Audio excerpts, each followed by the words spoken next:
Fabuloso. It's your birthday in less than 20 days. Yeah, it is. Whee! Oh my god.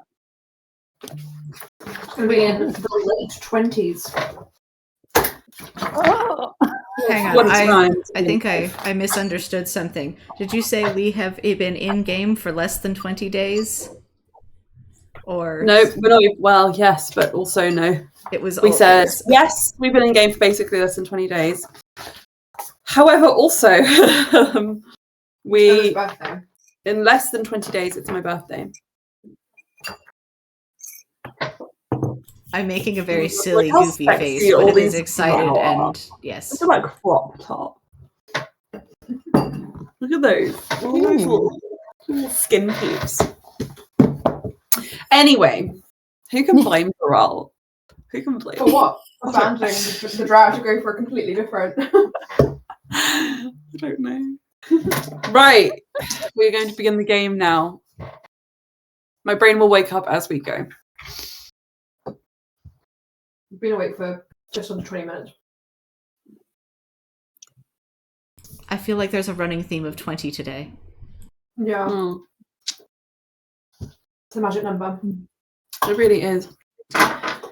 Every day is one step closer to the Red, White and Royal Blue movie coming out. Yeah. Which looks funny. It looks really fun. I'm so excited. Only on a chance browse did I discover that Heartstopper Season 2's out. I was like, yeah, we started watching it. It's cute. It's had like no advertising. I know. Hang on. We got to get that password sharing sorted out because we almost completed watching a movie and then it was like, you're not where you're meant to be, kind of thing. I don't think it's impossible, but I'm just going to pestering because I feel a little bit dry in my throat. Shall I pause? Aylin, it was. Oh, could you? Would anybody like to get into a little recap for us? I could. Why is the music so scary? Because you guys are underground in the Thieves Guild. I could maybe give it a go. You go for it. Okay. Starting off session 18, Sparks hears in her head a message from the vegetable person Clove that they are away from Ironstone and halfway up to the north. Many people are generally heading west. They encountered an arcanist who is handsome and warned of many dangers up north. Clove is heading to Melas and instructed us to put away their deed to their land and their logbook for their veggie selling business into the money place. The coinery. The coinery, thank you. There's a music link in the chat, by the way, Anna, in case you want it. Thank you. Meanwhile, Kev arrives in a palanquin and is desperate to get Ulster back to the Messiah. And Ulster's like, nah. We had. Do we lightly kidnap Kev? Would you say? Lightly, because he lightly kidnapped Sliam. Astro. Yes. Okay. Astra didn't take kindly to it. No. Also, we bump into Cass, and with her help, we can reveal that the secret message sent to us from somebody was go into the tunnels. We were missing tunnels. Orsted tries to scry Momsversveld, sees a bunch of rock, no light, and sees him crawling through some damp and sulphurous place, and instructs him to get him to an open area via message.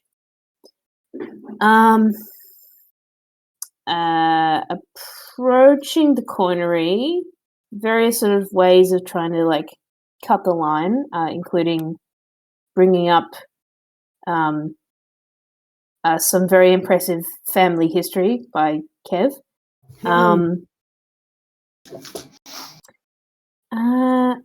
Holster gets a Hagstone. Hagstone, that's it. Hagstone for limited minutes of messaging. And you wrap a piece of, you wrap a belonging or something belonging to a person through the hole in the stone when you talk to them. Sorry? You bet it, do you? We we line up for a long time, although we do get attended to, and eventually taken down to the vault through many stairs. On the way down to the vault, if you happen to get claustrophobic, there are exit portals going back up to ground floor. I won't lie, that was such a surprise. I didn't expect the claustrophobia. Okay.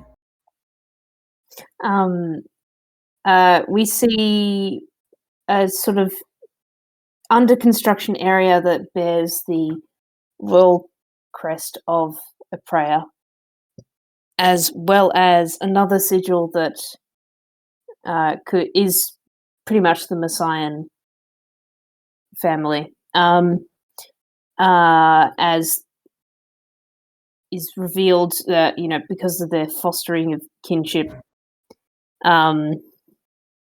want to set something up that won't fall. Yeah. Cool. Like Epcot. Go on. I think as we approach, we get a very strong smell of rotten eggs. Hang on, sulphurous.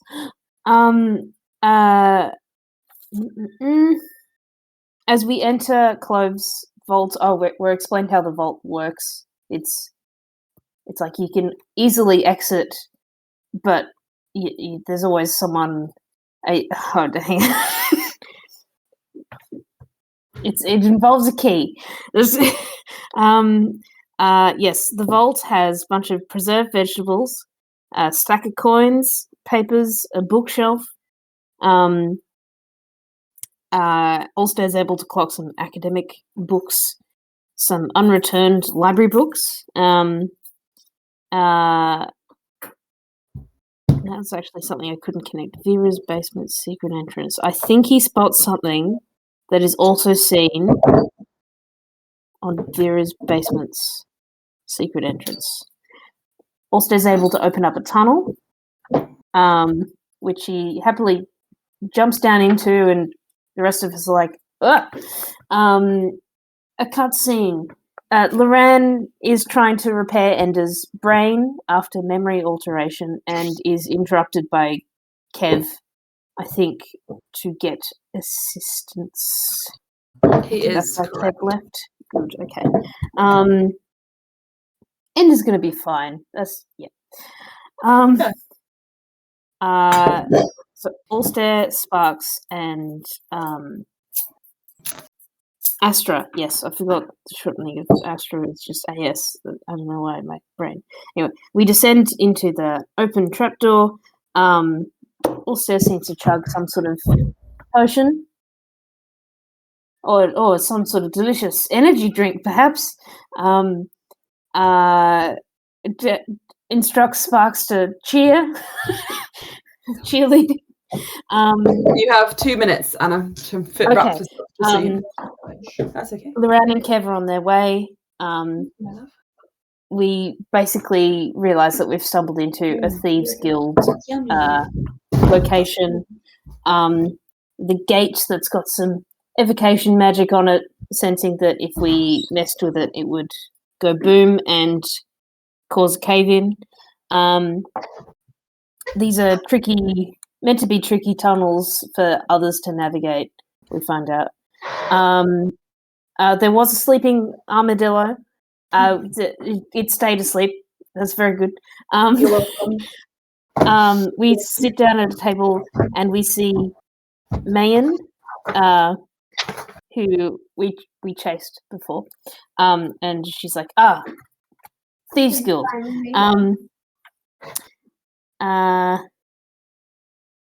And she was the one who sent us that coded message, come to the tunnels. So she used to belong to the Thieves Guild. She also reveals that Sobek is part of the Werenback, another organization.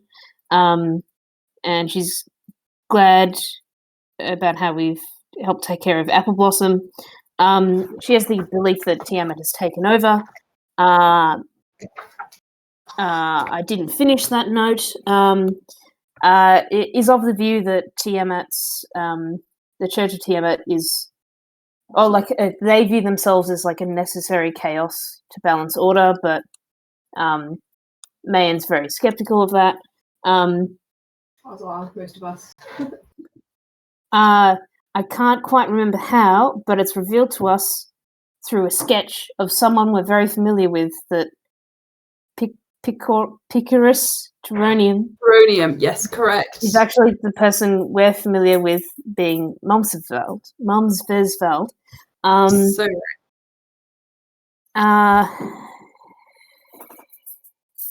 I did not. Oh, Lily. Oh, Mumsversveld is in a cold and frosty coffin, like contraption. Yes. And we're like, And that's where we left off, I reckon. I think so. Thank you, Anna, for that. Whilst Lily made us a lovely, lovely, yummy matcha, which is so delicious, and thank you. Ooh, hell yeah! that sounds awesome.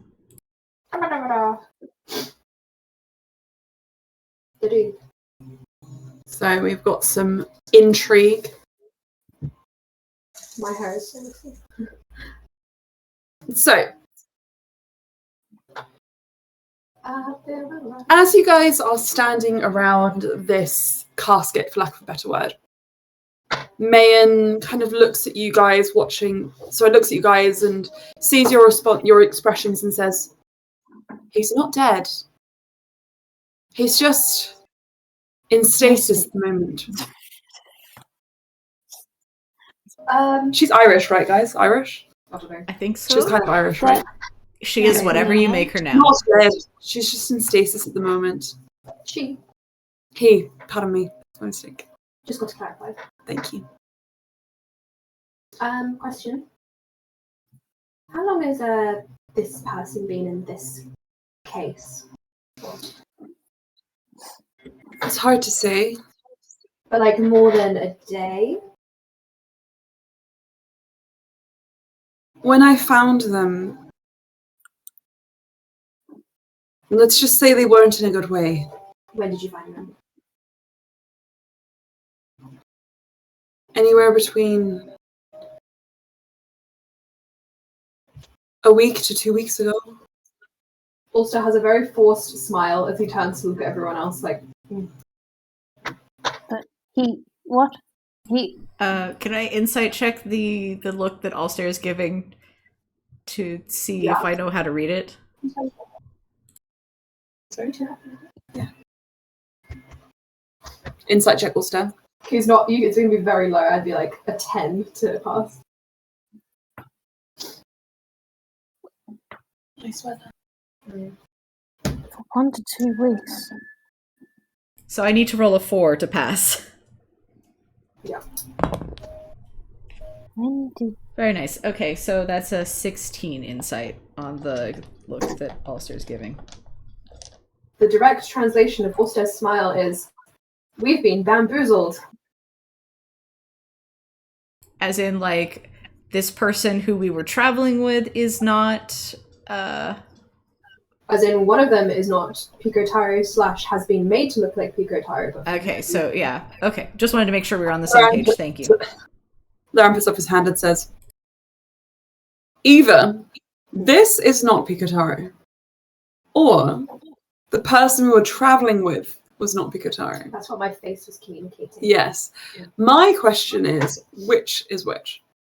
Well, there's this new thing they're doing called DNA. That Sequencing.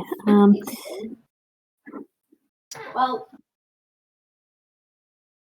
do we know that Ulster has been scrying on Mumsersfeld / Picotaro? yes, you do, because Bluey carried him. Okay. Do you think that the one that you were looking in on was the real one, or this one is the real one? I don't know, but if I was looking to hide someone, wiping their memory would be a really good start. So you're inclined to believe that R1 was the real one, and this is a fake. I can't say definitively. Or perhaps R1 didn't have all the information it needed and so feigned losing its memory. And this is the real one. Both good options. But are we talking about the person who's the real Picotaro, or are we talking about the person who's the real Mumsersfeld, or is there no real? There's no Mumsersfeld, probably. There is no Mumsersfeld. Well, there are plenty of Mumsersfelds in this country, but This none of one is them not. are relevant to us. Laran looks like he's putting on a bit of a bravado, but you can see there's a little twitch in his eyebrow. And he just steps back and says, I'm going to let you guys come to a conclusion on this whilst I run just a test or two. And he starts drawing out runes. Okay, you're going to stay in this room, though, because there is a sleeping armadillo back there that might attack you. Yeah, no, look at me. I mean, he's like on the floor. Also turns to Sparks and Astra. Astra just looks very contemplative, like they're trying to piece things together. Astra assumes the Great Thinker pose. Emma? Yes. Bluey's concentration on detect magic that lasts for 10 minutes. Has it been more than 10 minutes? You can get the last out of it if you want to. One last out of it.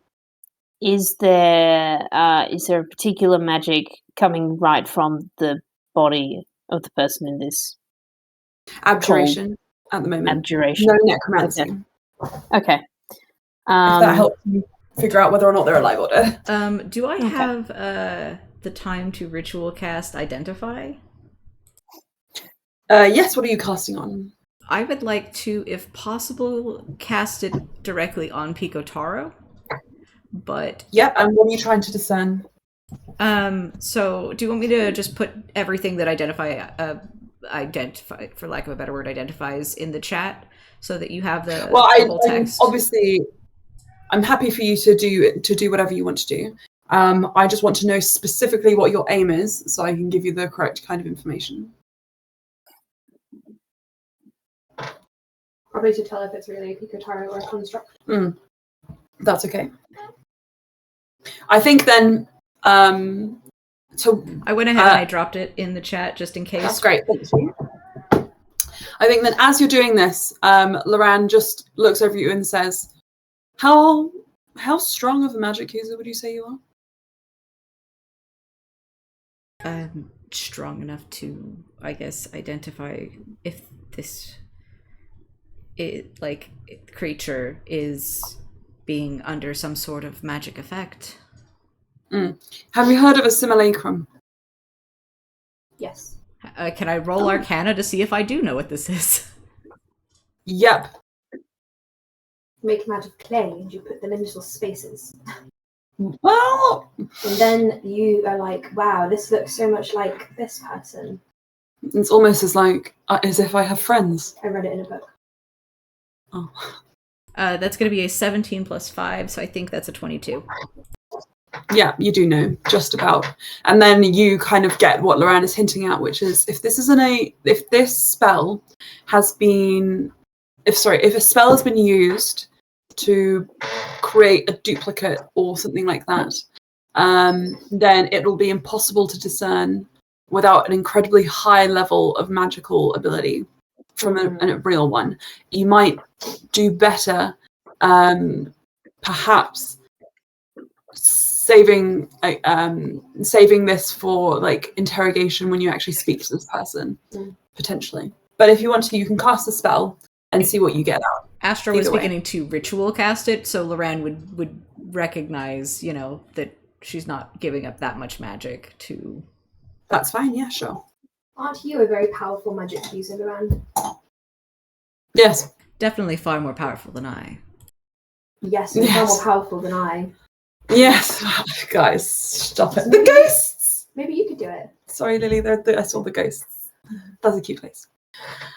Well, I'm already doing this. Maybe we could add that to a list of things to do, since you are so powerful and competent compared to the rest of us.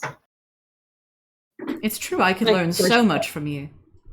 Quick or what? Persuasion check. Can I offer advantage? Thank you. Definitely need to Don't forget your Yeah. It is. Hold on. My boots scooting back. Driving me crazy, my obsession for a western dance all day. Romeo. Cowboy guy from head to toe. You're making mine, Sorry, get Ellen, mine. that's 5, 6, 7, 8. Texan. It's the UK Year 7 disco song. Thank you. I was literally just about to type in the chat asking what it was. Oh my god. It's not even a thing. It was also popular in Australia. Okay. Yeah. Let me get the name of it. Is it just like 5, 6, 7? Laura just sighs and says, Is it just boot scooting, baby? Yeah. Lauren sighs and he says, alright, I'll do it. Add it to my list. No, I was kind of joking, but also kind of just... He winks at you. Fun with you. For being so smart. What an ad. Nerds. So Loran continues casting. And after a moment, he just says, right, so...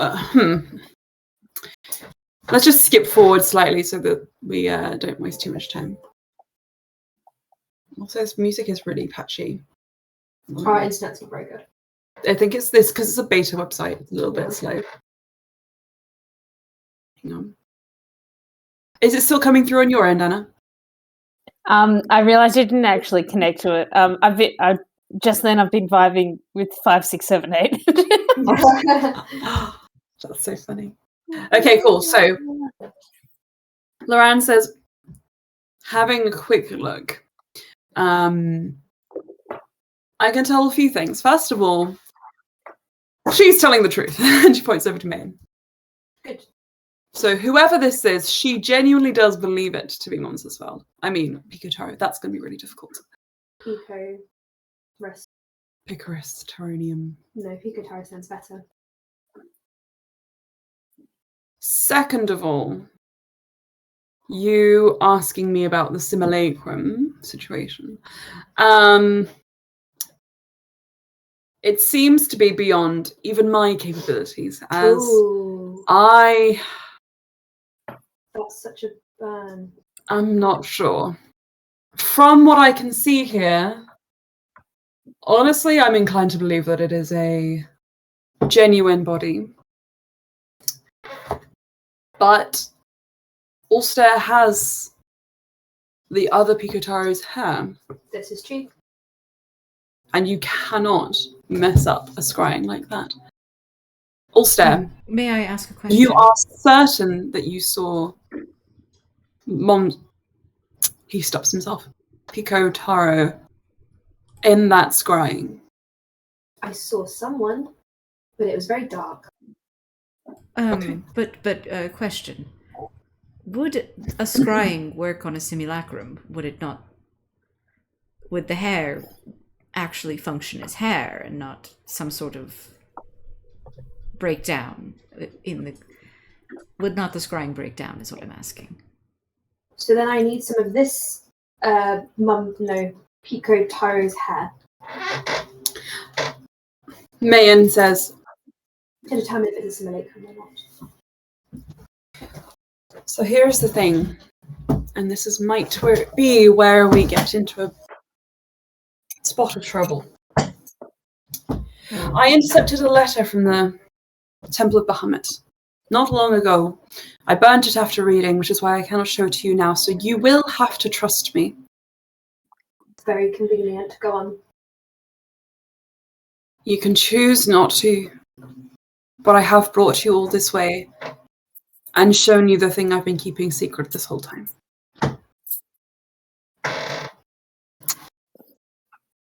Your choice. I thought you were going to share.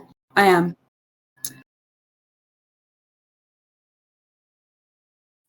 A letter from the Temple of Bahamut, inquiring after the fate of a certain,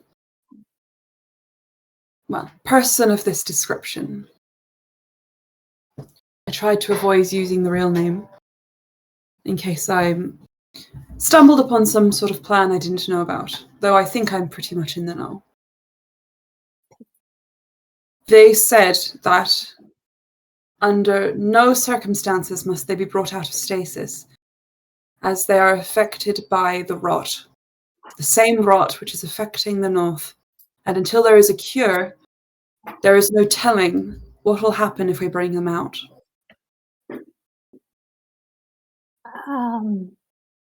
The person we were traveling with, unless there was some very powerful stuff, did not have the rot. We checked it and it felt a bit weird because he seemed kind of normal and healthy and trapped in a thing, and we had to be like, hold on, we can't get you out yet. We had to make sure that you weren't infected. Whether you believe me or not, because I don't have the proof, you just have to take my word for it. Picarus Taronium, Crown Prince of this realm, is infected. So if yours was not, they were an imposter, for all intents and purposes. How did Picotara get infected? If you know.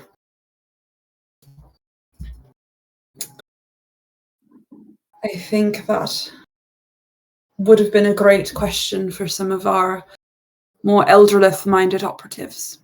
Apple Blossom's parents.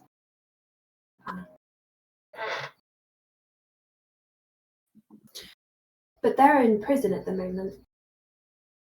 They're being kept underground. They're in prison. I didn't know that. Now you do. The truth of the matter is that no one knows what's happening inside the palace walls.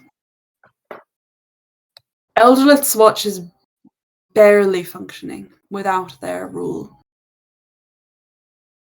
Ironstone has filled the gap, trying to placate the rest of the country, but we are on, with no exaggeration, the precipice of disaster.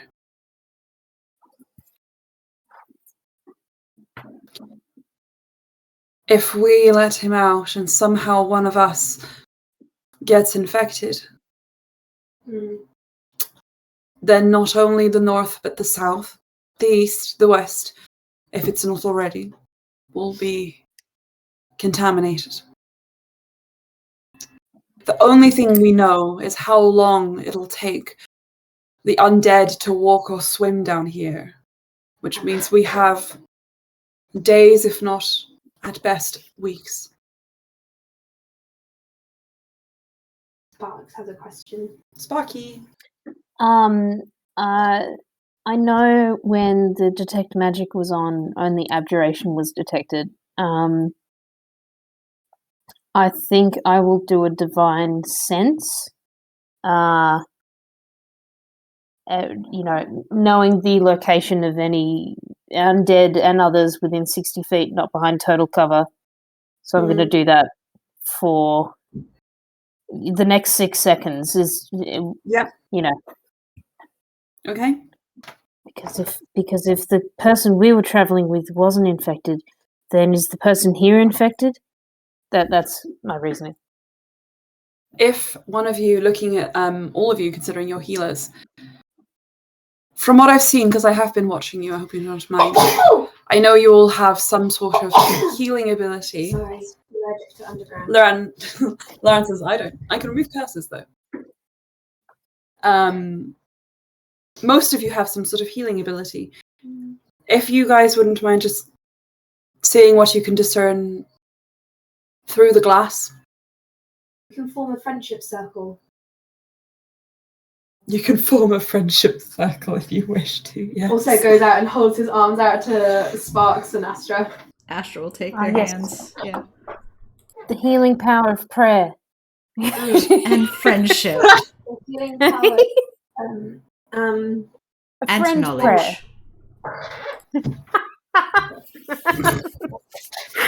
You have my friends and my knowledge and my prayer.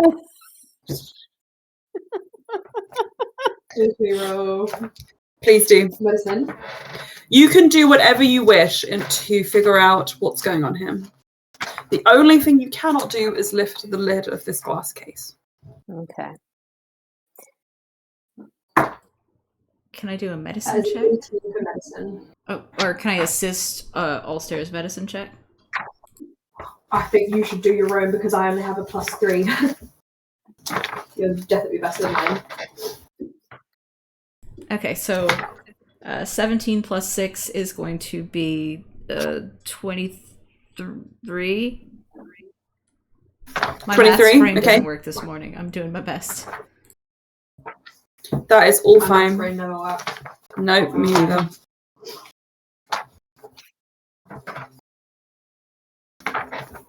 Very annoyingly, there was a thing I was specifically looking for in this bloody book, which I cannot find anywhere. There it is. It was 2 pages away. Cool. So, as you all gather around here, and you sort of first start with this medicine check, you have seen people with this sickness before. A sickness that the Temple of Bahamut has deemed to be terminal. Oh. And looking at it, who got the 23? I did. Astra, with Ulster's help, kind of like analysing the patterns of markings on the flesh, the sunkenness of the cheeks. He's quite a handsome and healthy-looking young man, with the exception of the fact that his skin is sallow and lips are almost purple. You know, Sobek kind of looked like this. Alabek looked like this. He does not say that last bit. You can sense that he is not well. Bluey, what did you do in order to discern what's happening here? Is this person in front of us undead? Is this divine sense? You divine sense, and you get a very interesting takeaway from this. Or maybe would also be helpful. Is it something that is magically desecrated? I don't think you can. I'm not sure you can do that to a person. You have had like I feel like, and this is just my fault as a DM not noting it down, because I think what I thought was that sounded really interesting and very much like what would have happened to those people up north. And so I might have said something like, yes, that's perfect. That sounds exactly right to describe it. Because I don't remember, I'm going to stick on the undead side of things at the moment and just say that you feel kind of like moving your hands and in turn your magic up his body. He seems to be unharmed from any kind of extraplanar entity or effect that would cause him to be undead. Until you get to his chest and like throat area. And just heavily concentrated right there is a like a colony of undead, for lack of a better word. Ugh. Yeah. Whoa. Sparks just start going, ew. And we're like, ooh. Oh, Mayan no. says, Oh, no. "What did you find?" Definitely undead. Oh, sorry. It's just so compact and many. Yeah. The rest of him seems fine. Oh. Um, So if we just cut out his throat, then he should be okay. you got to avoid some important things if you're doing that. We can I make think. a new one. Wait, was it throat or chest? Chest, throat, like Chest, this chest, area. throat area. Then we Okay. cut out his chest, throat. Lung transplant. Loran offers. Anyone have a spare? Spare lung. Aren't there some creatures with multiple lungs? Probably don't want my lungs. What's wrong with Hopefully, yours? all of us have multiple lungs. Mm. It's just, can we live with only one of them? I mean, it would probably be better to have some sort of healthy but fresh corpse for a transplant of that nature, but not really my sort of Can it be forte. possible?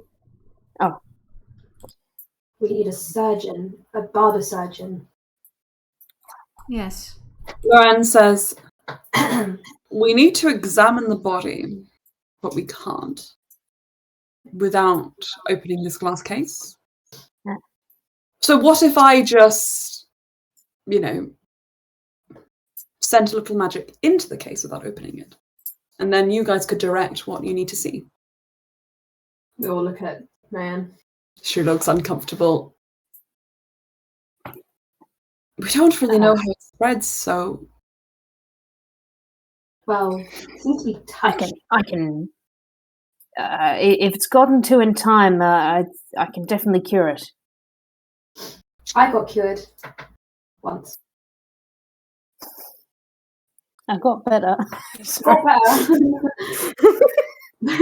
Mayan says, "Cured from this," and she points to Monsesveld. Mm. Worse than this? Emma, it definitely feels like the same sort of. I don't know if I can sense different types of undead, Yeah, it like does. a sommelier, but It's yeah. definitely an extension of this thing that's been going on up north. Yeah, Sparks definitely nods vigorously. Loran says, "Right, how about we all exit the room? I will send my magic in, and then we'll go back in, and we'll see if it works." Okay. Okay. So all of you get up and get out. Loran closes the door. Also starts practicing shielding moves with Sparks again. He puts his hand on the door frame, and all stare where he presses, you can see a little scorch mark beginning to kind of appear. And then he kind of pulls back, and as he does, almost like tree sap would stick to your hands, like gold kind of magic sticks to his fingers. I want to lick it. I won't. It'll taste like popping candy. And he closes his fingers and just drags it down and shoves it under the door and just says, "Wait." And we go back inside. And he goes, "Open the door." Like an X-ray. So Sparks doesn't know what that is. And the next time you look at Pikotaro, each sort of acupuncture point of his body is covered in a small golden flicker. And Loran says, "It worked. All right, tell me what to do." And he holds his hands over the glass casket like a marionette. Well, we need to. Astra, what do we do in this medical situation? I mean, What each of our magics would taste.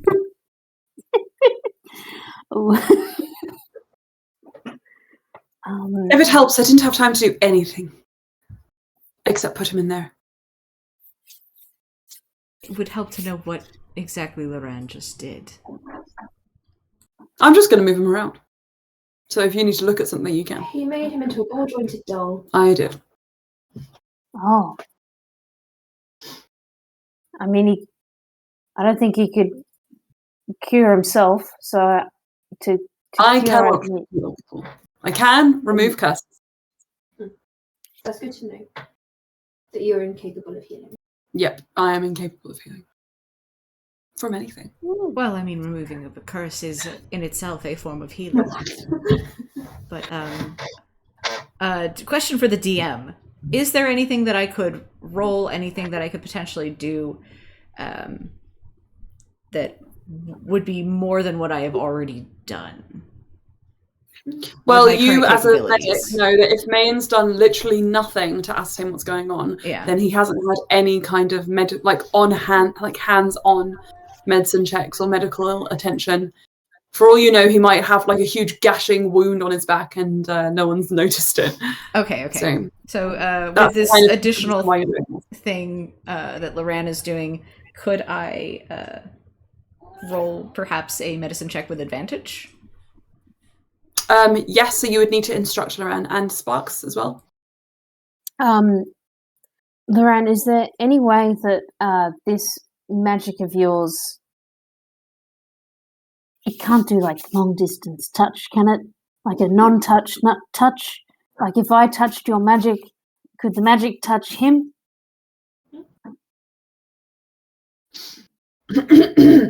I'm sure he could figure that out. Why are you laughing? Nothing, no reason. What's funny? Nothing. Nothing's funny, guys. Let's just Touch him with my magic. Loran, that's what I want to do. I'm sorry. Natural one. Natural one. Also, he just finds this whole situation so funny. It's not funny. You're right. He could be dying. Could be dead. Could be Could be undead already. I feel like this is also I always lost on touch him, guys. Astra as well. What? Loran is joking. Don't worry. Astra, instruct me. Let's go. So basically Astra's gonna have Loran just kind of like lift slowly, kind of like turn, tilt to just kind of get a clearer visual on what might be going on, if there's any like pressure injuries or like open Mayan wounds. says he's wearing a big shirt, so you're probably not going to see anything unless you take that Rip off. his shirt off. Well, that is also, yes, something that might be necessary. I can do this.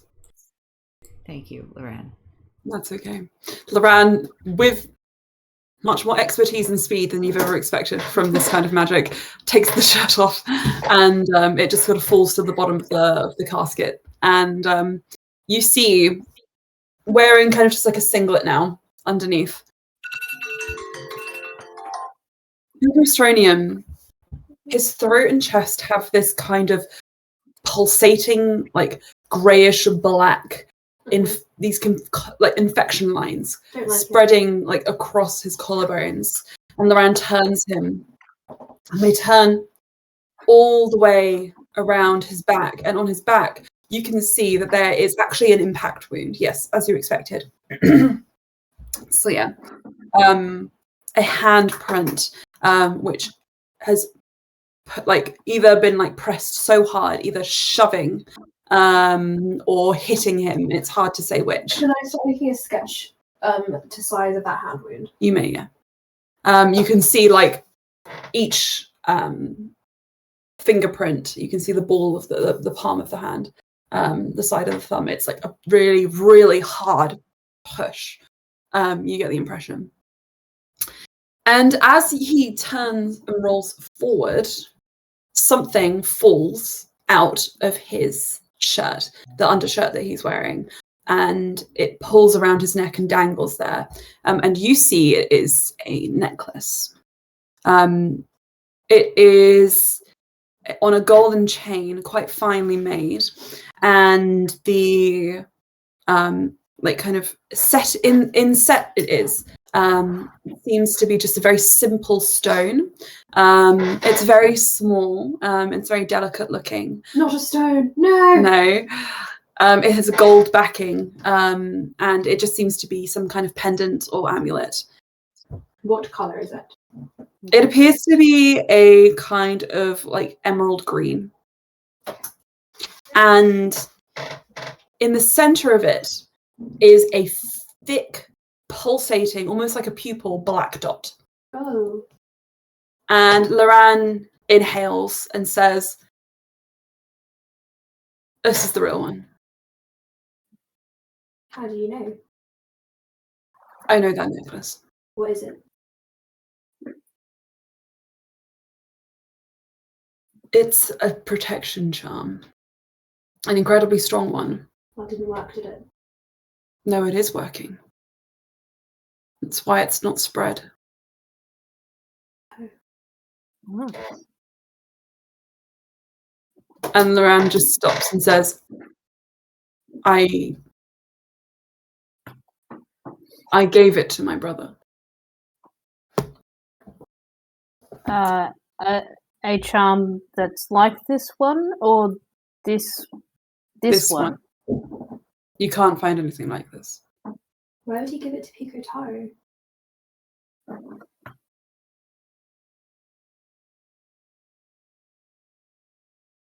Loran says, it's a very, very long story. But it means nothing good. Do you want me to try and find your brother? No. But if he doesn't have this, maybe he's in trouble. I didn't give it to him to wear. What do you mean? He was delivering it, or? A long time ago, there was someone that he was traveling with who needed the extra protection. Who? A princess. Okay. Why does Pico have it then? I assume it means... Sorry, up the ground.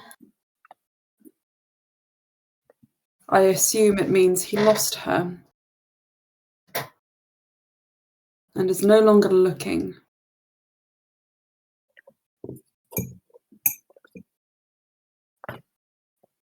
And Loran looks a bit troubled and just sort of says, finally, I had assumed he was wearing it himself.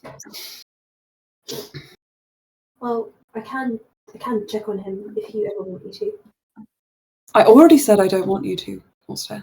It's fine.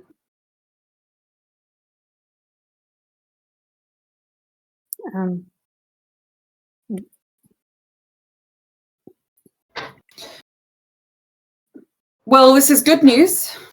It means there's a cure, or at least a way to prevent the spread. You can open that casket. He's no harm to anyone. He just needs to wake up. Oh. If I can touch him directly, then I'll be able to sense if the chest gets better. Mayan says, feels like there's a lot going on here, so how about you and I do that together and the others get to rest?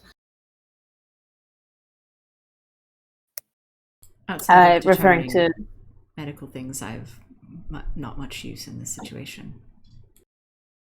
I can just sleep in the corner if we're going to be here all night. Did Slayer just say, if it's medical things, I'm not much use? No, it's the apart from like medical, like doing something that is medical, I am not much use in terms of the medical magic side, the healing magic side of things right now.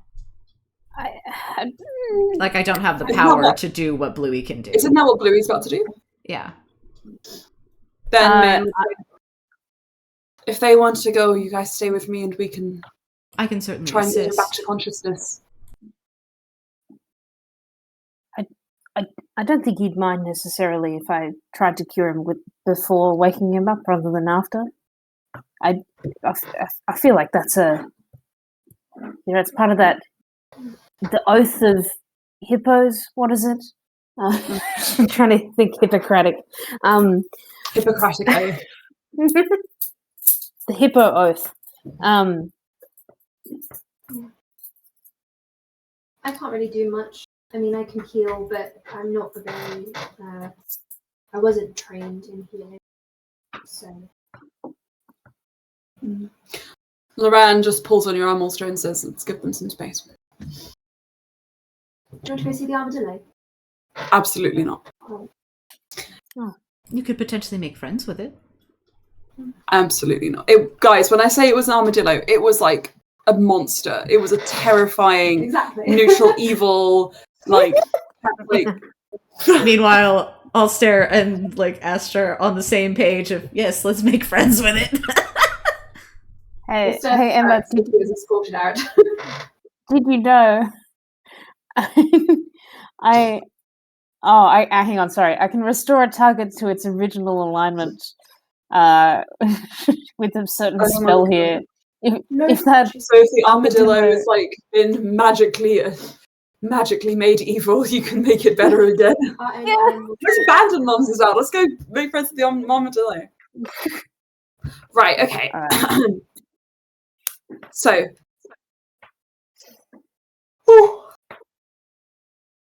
You guys head outside, and Loran immediately goes over to the table with the drinks on it, pours himself a glass, and sort of slumps on slumps onto it. Just sighs. Pull out the hidden thing of mead that he's been having this whole time. Okay. Makes sense. I'm sorry I gave you water earlier, Ulster. It felt right in the moment. Are you alright? Just facing up to the fact that I'm going to have to tell you all about this sordid family history of mine eventually. Well, they all have pretty sordid family histories, except maybe Sparks. You seem like you have quite a nice family history, maybe. But I don't know. You could be hiding something behind that sweet face. Some people might.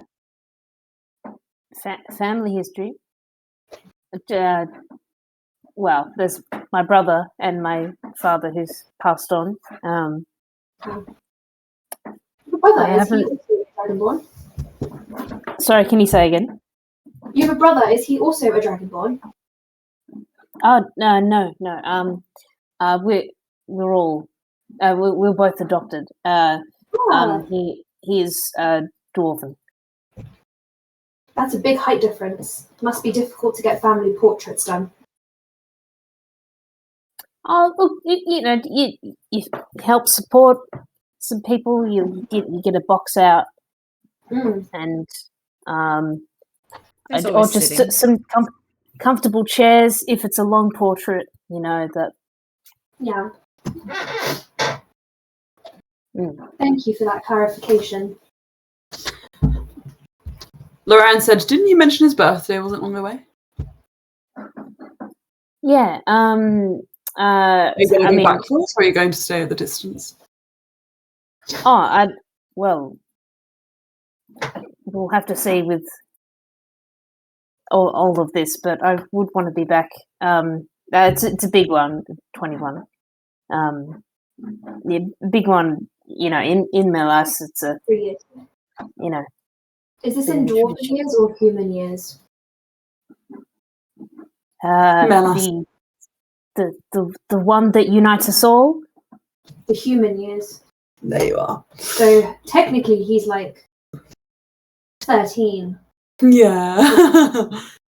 The one that unites us all was a great phrase there, Anna.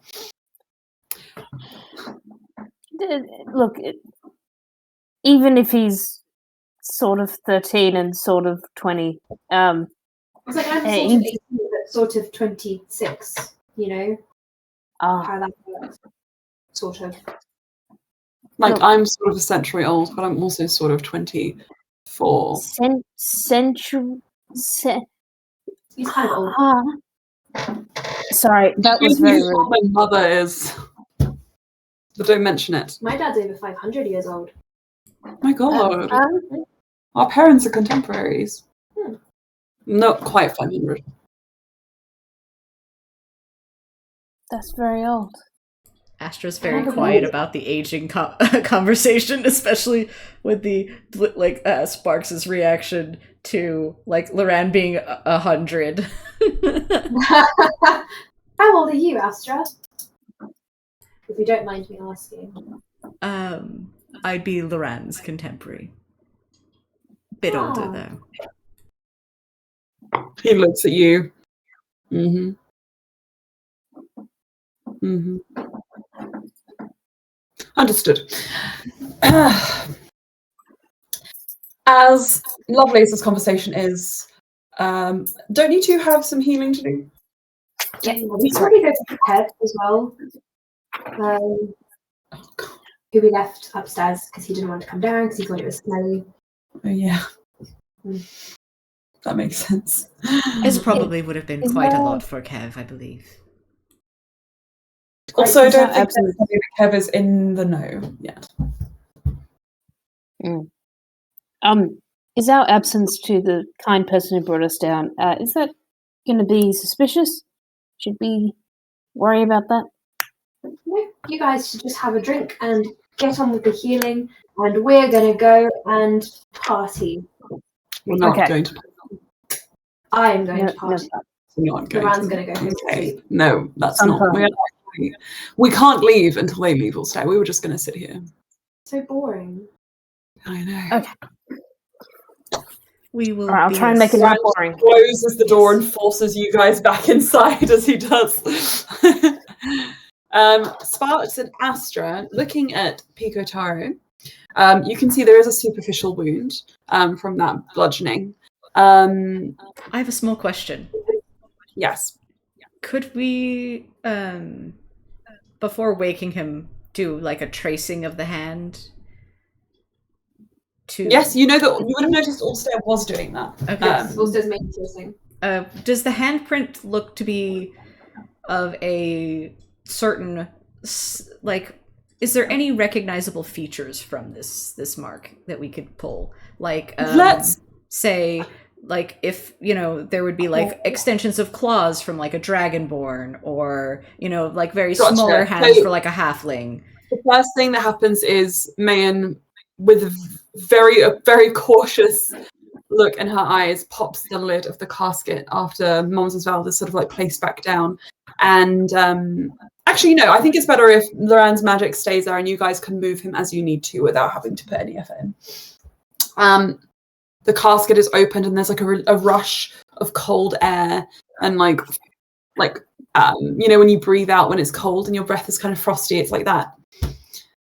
And as that happens, Monsvald starts breathing very low, but his eyes remain closed. And the blackness on his chest sort of like writhes a little bit, but stays in place.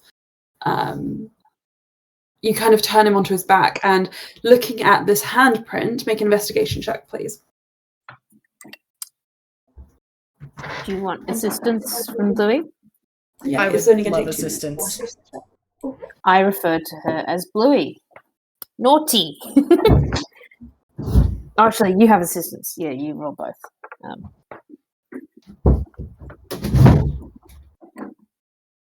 Okay, with the assistance, it is a dirty 20. With a dirty 20, you guys can tell this seems to be humanoid, but there is a slight like piercing, not like you know when a cat scratches you, but where the claw hits, it doesn't break the skin, but it leaves a little dot.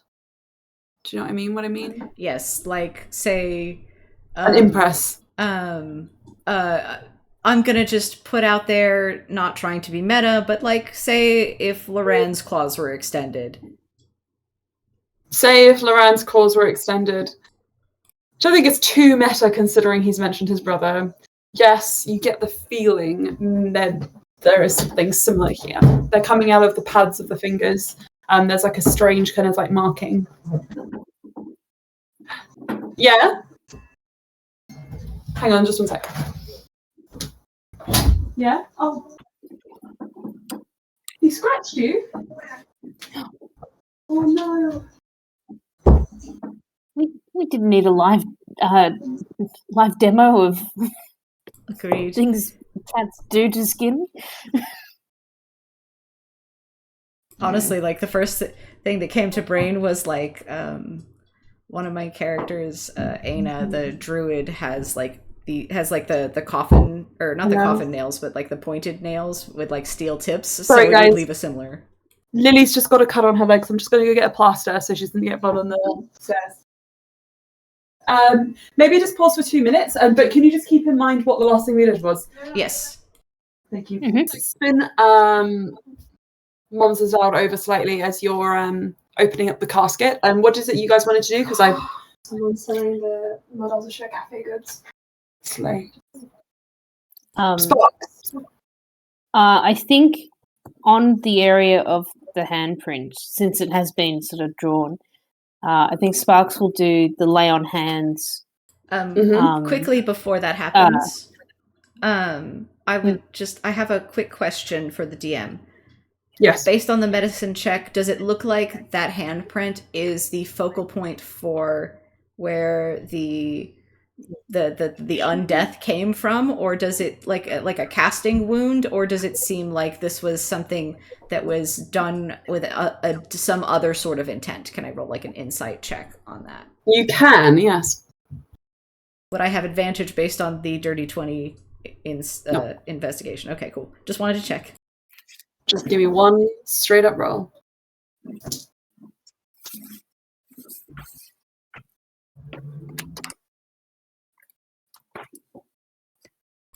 Okay, so it is a 13 plus 6, so 19 for insight. Okay. This is a handprint that's a bit larger than the average man's, potentially. Average masculine person's. It's strong. It was made with intention. It is right on top of where the infection seems to be focused.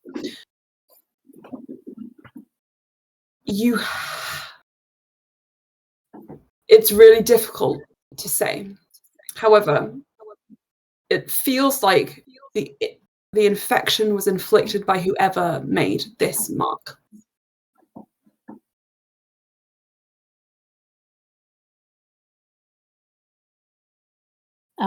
Astra, do you want me to...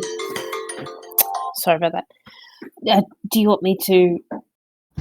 Yes, please heal him. I just wanted to make sure that you weren't going to be touching the point of infection and perhaps contract it yourself in some way. Sorry? Did Lauren say we'd be fine? Would rather extend caution rather than... Yeah, okay. Understood. Then maybe gathering a bit of tears, sort of upper chest and like upper back and lower back, sort of around the handprint. Mm-hmm. That's where I'll do the lay on hands. So that's understood. Okay. 5 removed, and that can cure a disease or neutralize a poison. I understand. Okay, this is a cool. disease. What are you choosing of that? Because those are very different, and I'll need an answer. Well, she had done this before. I think I was of the understanding that it was a disease, not a poison. So I'll do disease. There you go.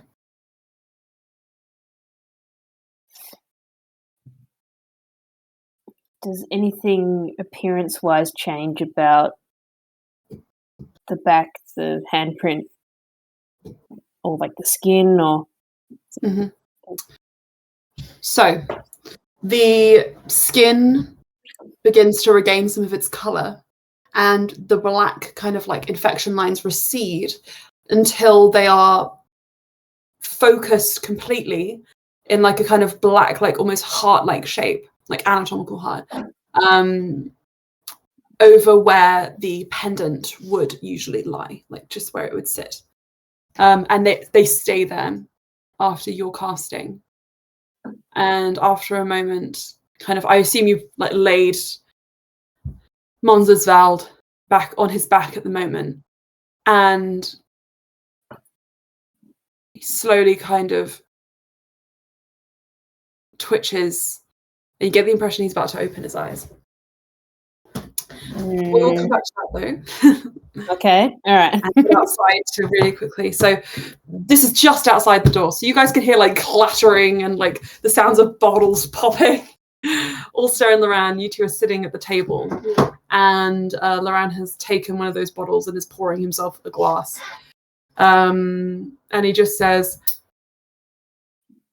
I'm not hiding things from you all.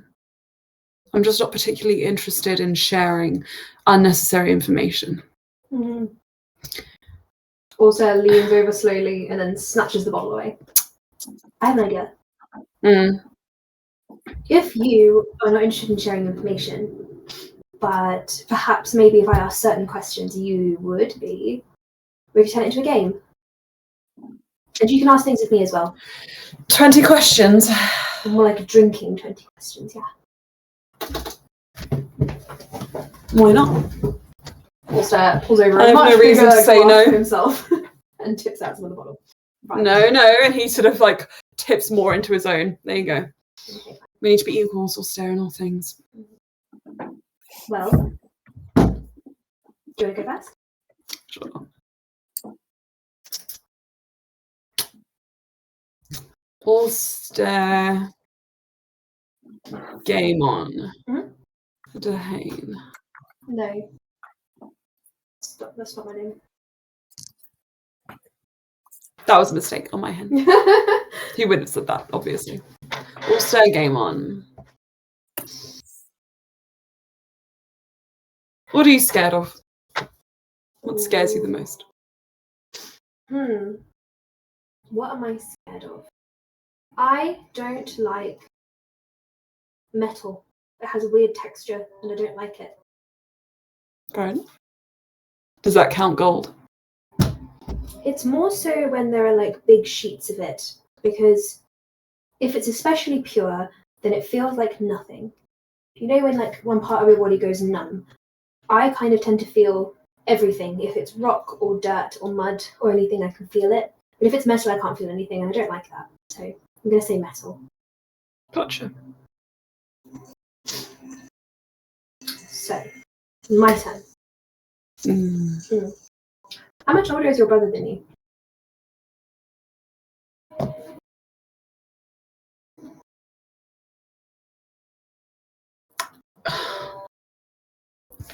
I already told you the other day. He was an adult when I was a child.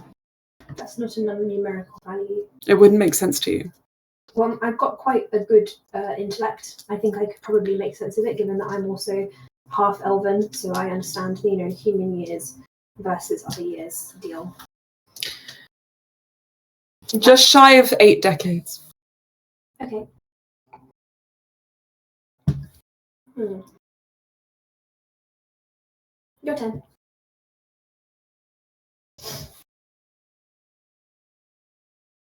Did your father abuse you when you were younger? I mean physically. Did he hurt you? Also looks shocked at that question. No. No, he didn't. Lauren blinks. Sorry.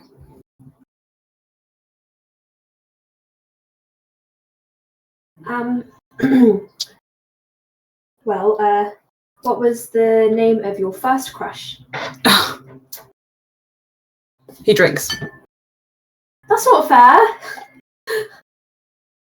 Just to refresh myself. Juniper, and she was a dryad. She covered in bark. Well, more like a kind of mossy down. And she was very beautiful. Understood. Likes moss. Adds to the journal. Your turn.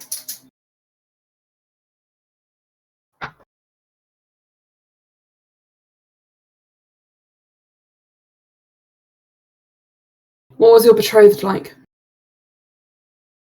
Which one? The most recent one. I know about Kev. Also drinks. I don't really like to think about it.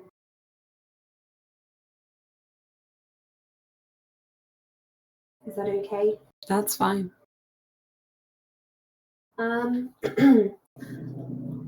What?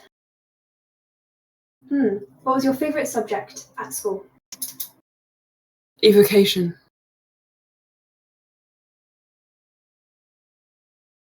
He holds your hand. It's very tight. Are you okay?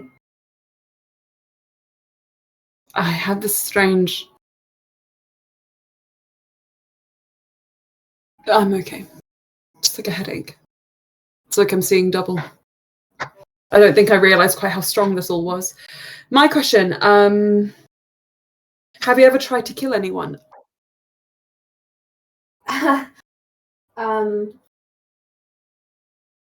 No, don't answer that. Let me ask something else. Sorry.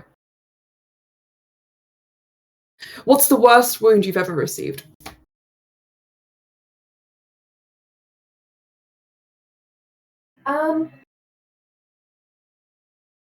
He subtly swaps out Loran's alcohol for water. You want me to answer that? No.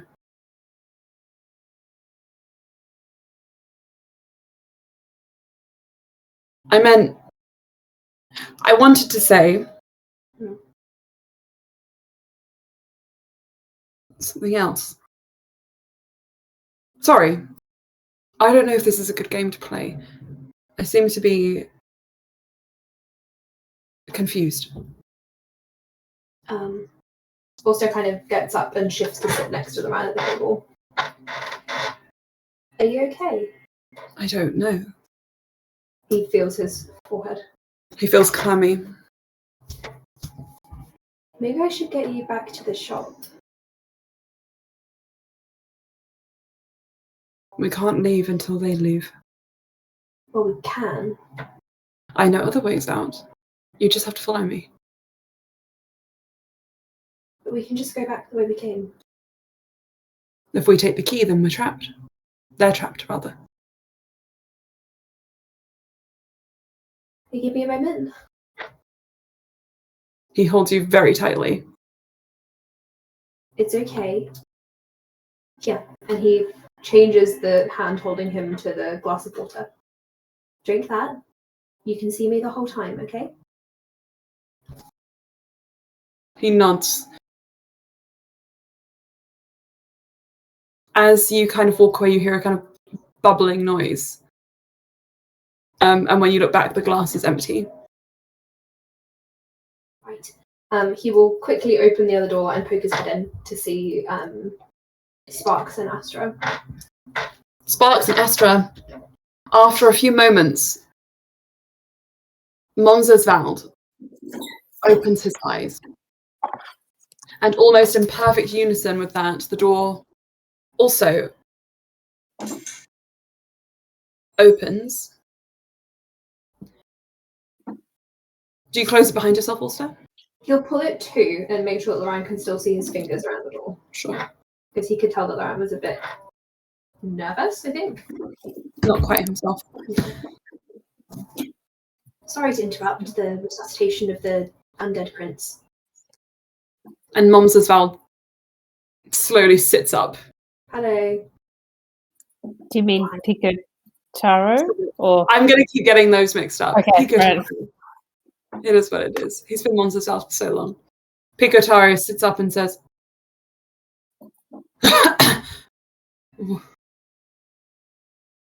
hello? Yeah, you can breathe. where am I? Is your chest tight? Yeah, you're somewhere underground. I couldn't tell you exactly. I can't. It's like I'm half breathing. You're going to want to leave that amulet on. Can I conjure a little bit of a breeze around his head to help kind of circulate the air? Of course. I will do that. It's like a low rumble as the wind starts up from Ulster's direction. It feels like a breeze of fresh air in a stagnant dungeon. He's like, oh. Hi. I'm really sorry. I would love to stay and welcome you. I need to take Loran back. Mumsesveld stands up. Ulster, That's me. Yes, how did you know that? I know you. Of course I know you. Our families, they've been in contact for so long. I didn't recognise you. Sorry. Very rude. Fine, I've seen your portraits.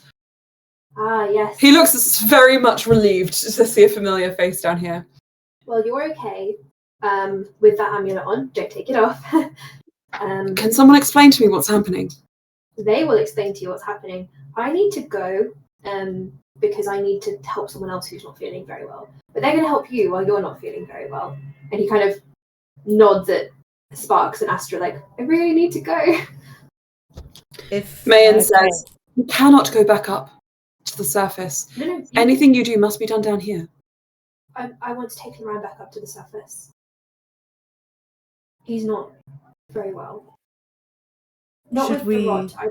should we investigate him as well? Perhaps is there some sort of contaminant down here in these tunnels that he contracted? I could do a quick check. I'll borrow Sparks, and then I'll Alright. take him up. Mayan shakes her head. No. Go. I will give you a key to the tunnels. Thank you. I don't think it's. I didn't sense any. I'll check him before I leave. There is... Wait, please, don't run off just yet. I haven't even finished explaining how you'll get back down here. Also, pulls out his journal. Explain, and I will draw. There's no map. But explain. Similarly, Astra has a notebook. Yeah. No, that's not going to help you. To get down here, you must... Excuse me, her accent.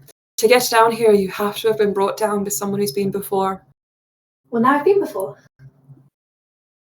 You have to know where you're going. Have something of that place. Allstar's like, can I take a handful of dirt? Mayan reaches into her pocket and takes out a glass vial and says, do not lose it. Can I put dirt in the vial? Is that what Yes, you can. That's the He idea. scrapes it across the ground and corks it. Thank you. You'll only be able to get here, though.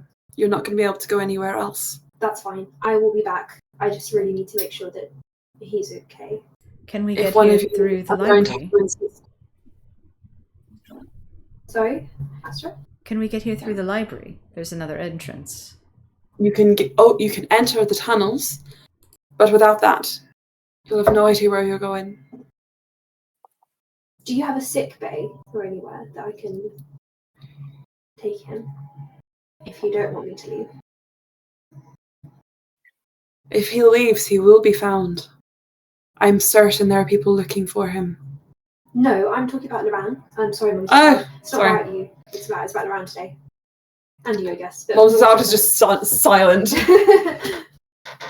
It is about you also, but just not right now. Mayan says, seeing as you've been able to revive him, let's go there together. To where? The shop. The sick bay. Oh, right. You be very explicit with your instructions. It's very ambiguous. I don't like it. He opens the door and leaves back in. Loran, we're going to the sick bay. Loran is kind of hunched over the table. Um, And he stands up and just nods. It sounds like a good idea. Yes. Ulster immediately goes to support him. Okay. Come on. You slowly kind of pull him along. Maybe he exhausted him with the magic. Loran laughs. I can do far more than that. Parlor tricks, really. Right, there. So, Before you leave, did you want Bluey Sparks to do divine sense on Loran? if we're going to the sick bay, maybe we can carry that out in the sick bay. Okay, are we all heading to sick bay or? You guys can all head to the sick bay. Okay, because Mayan leads you down the corridors. And Alright. as you go, you hear this kind of strange ringing noise. and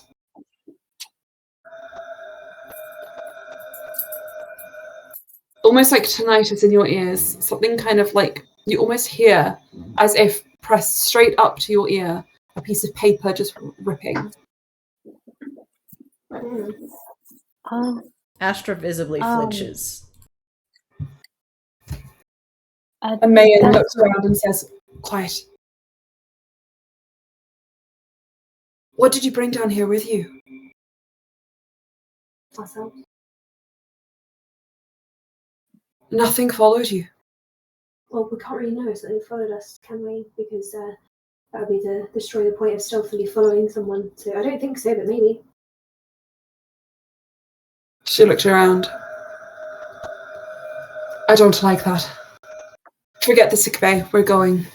And she starts heading back towards the direction you guys came. Okay. She looks at Mums as well and looks very conflicted.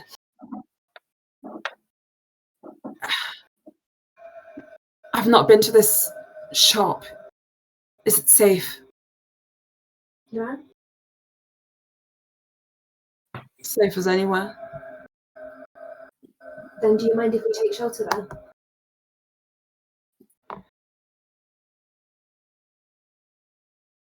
We can use my manor if not. No, they can go. That's fine. I have a potential suggestion. Mm. I could borrow Picotaro's face for a bit and give you a chance to get away while I walk about town for a bit, looking like him to throw people off our scent. Another Picotaro. Only for an hour. Could work. If we were walking around with Momsfeld, how come nobody recognized him? I didn't recognize him. I've never seen Picotaro's portraits before. The Queen's were always the one kind of pushed to the forefront. Mayan says, "If there were two Picotaros, it's safe to say that the one you were with, everyone had to know he was a fake. Everyone. Whoever If they these recognized him. Oh, I told you already last session." Right, okay. Does anybody want a recap of what she said last session to be safe, to make sure you got all the information? Yes, please. Yes, please. Hang on.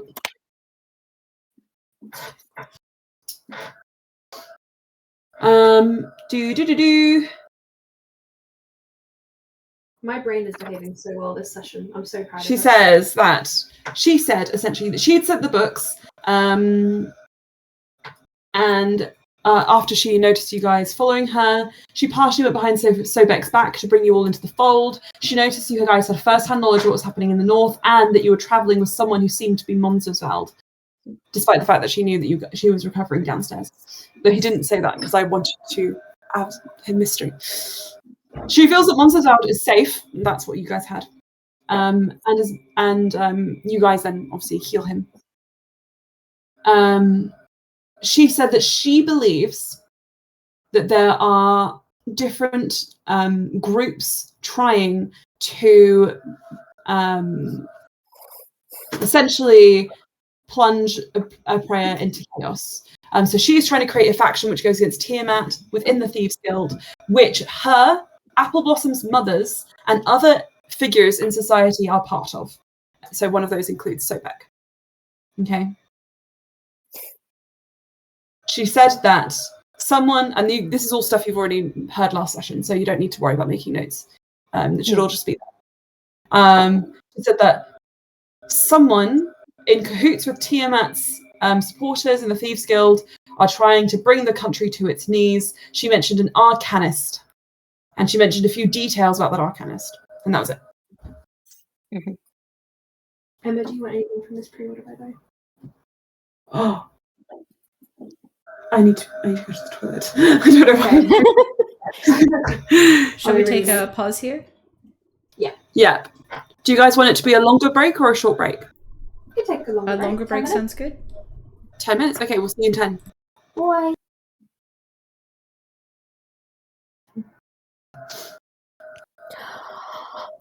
Recording. We are recording. You guys start moving quite quickly away from whatever is happening down here. This feeling of something being down there with you, you can't really shake it. And Mayan says, Good acting. What? I said that's good acting, Anna. Oh, who's it, Emma? Mayan says, Probably sounded a bit like Emma because I didn't enunciate properly. what did you bring down here with you? And you say nothing. Hagstone?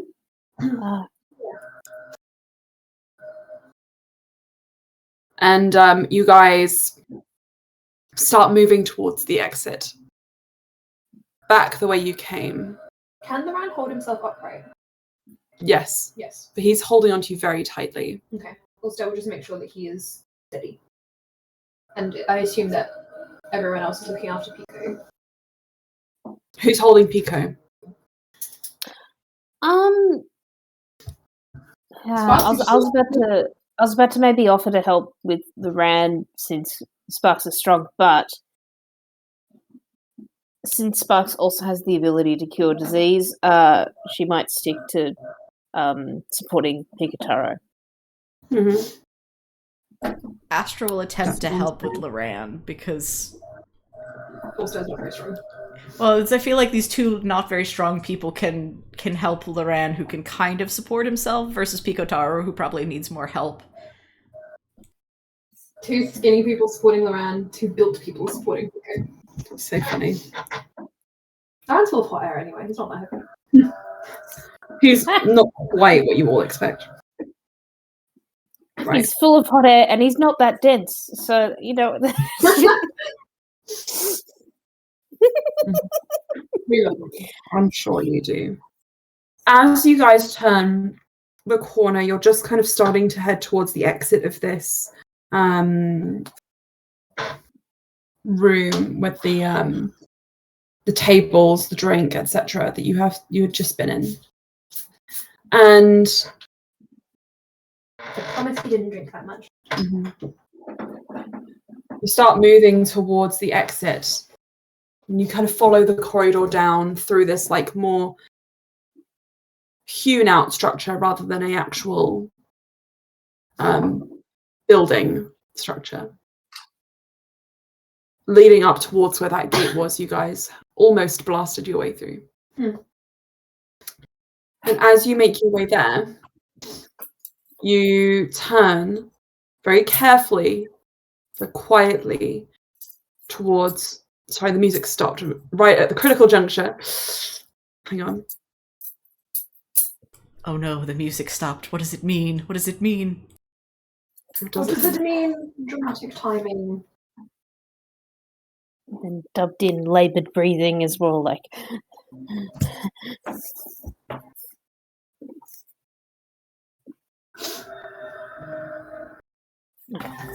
You hear this kind of like wind that almost carries screams on it. And you hear that tearing paper noise again right by your ear, and you turn the corner and you see something very strange. This armadillo creature that you remember seeing on the way in is on its back, and its limbs are kind of curled up, almost like an insect that's been eaten by a spider. Oh. Huh? And it's still twitching, just about alive. Except that the thing that's hovering over it is moving through its flesh at such a rate, you know, that it is not going to be long until it is fully dead. Oh. A Ooh. large creature covered in fur and tentacles with the ends like those of displacer beasts. I see the picture. Yeah. That's fucking disgusting. What's that? Ooh. Ah. Oh no.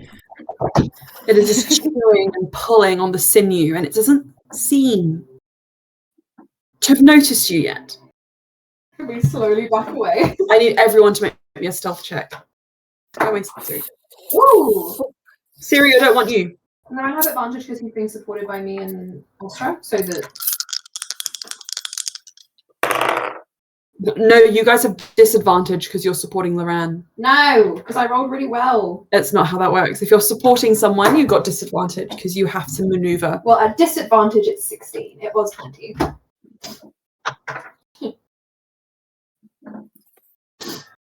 At disadvantage 15. It would have also been a dirty 20. Yep, so sad. I can't believe it. I mean, I rolled disadvantage anyway because of the armor. So I was resigning myself to a really low number. That's actually a 17. Nice. I can't fucking believe it. Mum's Vald. Also, how cute are these stickers I got? Like, they're all different types of Japanese candy. Mum's Vald rolled a natural 20 and a natural 1.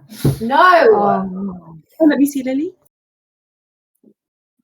Oh, when did you get those? So cute. Those came in the mail. Lovely.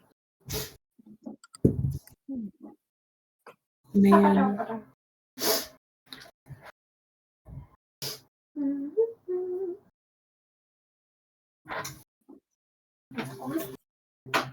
With a total of 10.8. What? Because Mayan got a 7, Loran got a 9, You guys and are freaking useless. Pico Taro got a natural 1. Rage against the NPCs. I'm sorry, guys.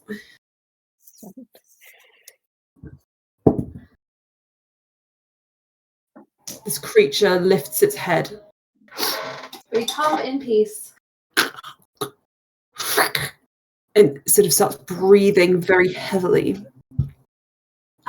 We are very skin and bones. Don't eat us. We do not have good nutritional value. You guys slowly, as it doesn't seem to have noticed you yet, start moving, and Mayan indicates to pass Momsensveld over to her.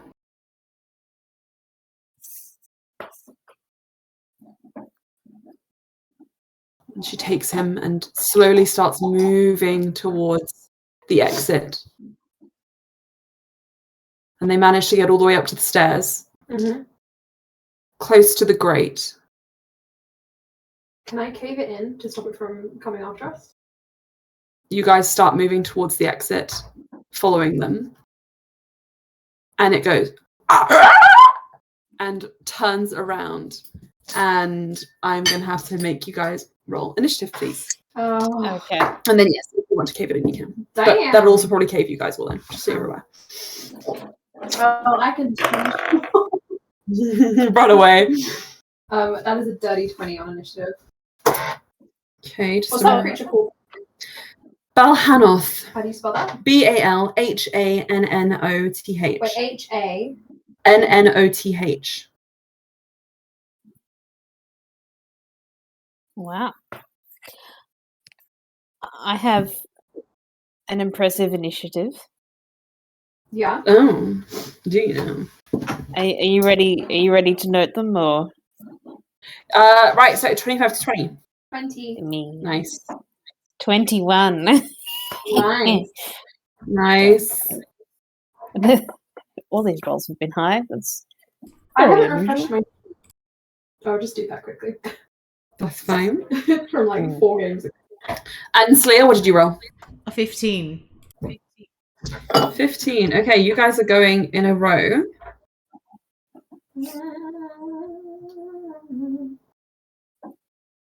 Ah!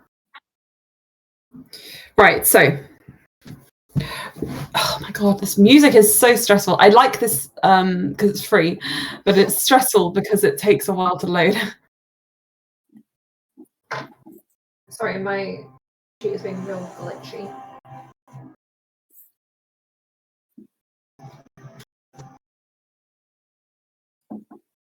It kind of riles at you. And first in the order, we have Sparks. Sparks, here is the situation. The room is about 10 foot wide. It is entirely made out of naturally hewn rock. It is short. It's like low ceilings. And there is one exit either side, one leading deeper into the tunnels and one leading back the way you came, which Mayan has taken Moms as vowed. She is out of sight, and you guys are on the cusp of that doorway. I'm looking at my channel divinity thing, which Pardon me, it's not 20, yeah, it's 20 feet across. 20 So feet. it's a 20 okay. foot square. I'm looking at one of them, which is Abjure the Extraplanar. This thing, if it's not an aberration or a celestial elemental fae or fiend, I mean, I might be a bit surprised. It looks like an aberration to me. I'm just wondering if it's worth that. That's a whole action. I think Sparks will move to be between If you think it's the going to be thing. helpful, it's worth it. She's going to move between the thing and just in front of the next person, so no one else That would be Ulster. in front of so that. you're standing in front of Ulster at the moment, blocking its way. Yes, if I am able to get shield out, then I will. But if I can't, then Yeah, bonus action is a shield. okay. You Yes, still have shield the out, rest of and then so I will channel divinity during it. So it needs to make a wisdom saving throw, a DC 12. Okay, that is going to be an 11. Oh shit! Okay, so if it's So the 9 an on the dice aberration, plus 2. if it's an aberration, celestial, elemental, fae, or fiend, and it's within 30 feet, it will be turned for 1 minute or until it takes damage, and the turn creature has to spend its turns trying to move as far away from me as it can. It can't Okay. willingly end its move within 30 feet of me. Gotcha. It can only use the dash action or try to escape from an effect if it traps it. Understood. Okay. It Otherwise is an it will dodge. aberration, so it will take its turn trying to move away from you. All Right. So does it get a chance to save on it at the end of its turn? Can I just ask, or does it have to do it for a minute?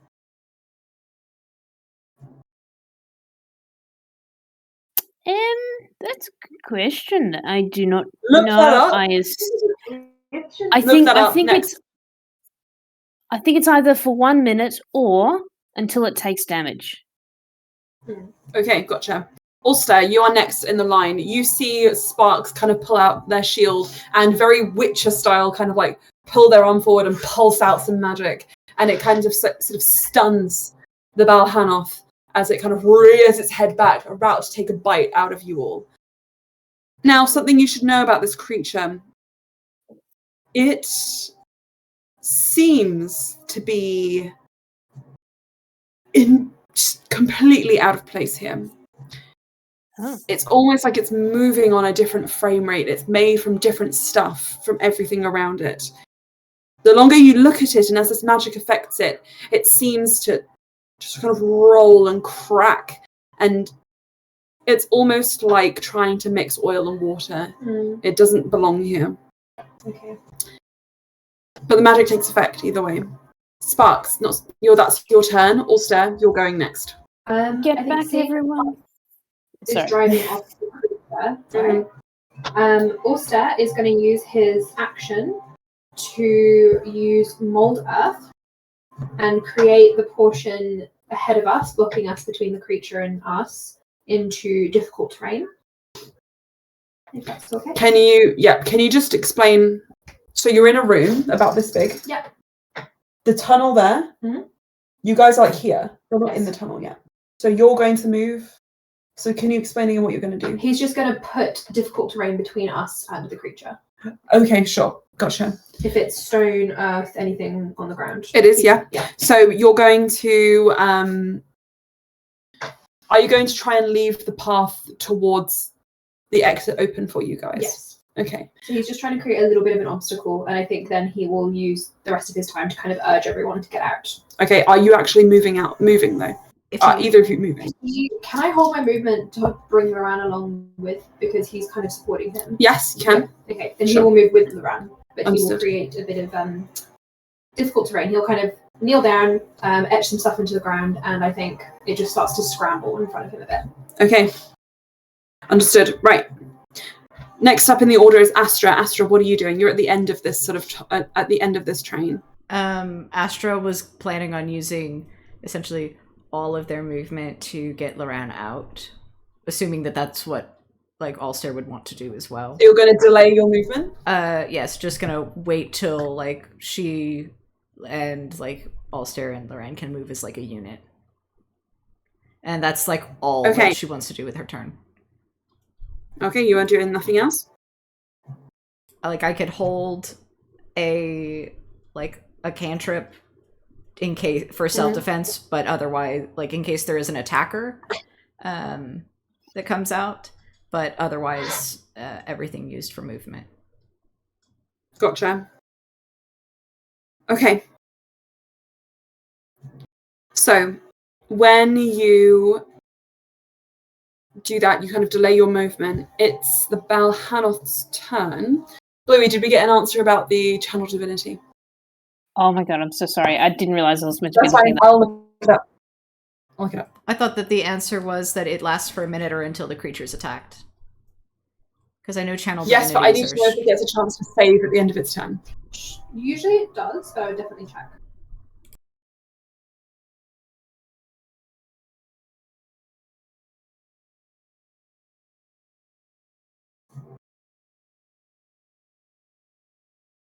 Just one moment. Oh. What level are you again? 4. 3. 2, 1.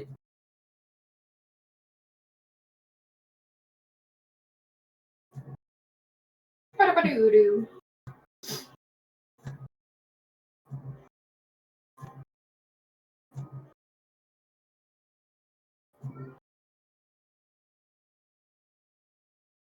Okay, I'm going to say that it's... I can't see an answer here, so I'm just going to say that it's... I'm going to give you guys a minute head start. So that should be fine. Because it can't do anything in that minute. That does... For level 3, that does seem a little bit questionable, but fair enough. We can only do that, like, I think the channel divinities can only be used once per short rest or long rest at this point, though. So it's a one-time get out of jail free card. But short rest makes it quite powerful, is what I mean. Like, you would only need to rest for an hour in order to get this ability back. I'm not complaining, I'm just saying that's interesting. I can give it a look. Did you post it in the chat, just really quickly? Just because I want to know if I need to stop the combat sort of setup.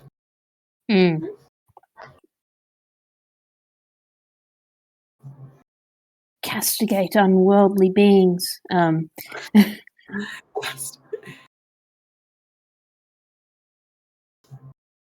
Okay, fair enough. So it's going to disappear. It kind of all ripples and pulls everything in around it. It takes the armadillo corpse with it. And before it goes, in your mind, Bluey, you feel that kind of ripping and tearing noise, that hiss kind of go louder. And you just hear it say, "You'll never leave this place." In your mind. Oh. You will never leave this place, if you wanted to make a note of that. You will never leave this place. Just to Bluey. Just to Bluey. Meaning all of you guys have ostensibly a minute to get out of here before it comes back, if it's coming back.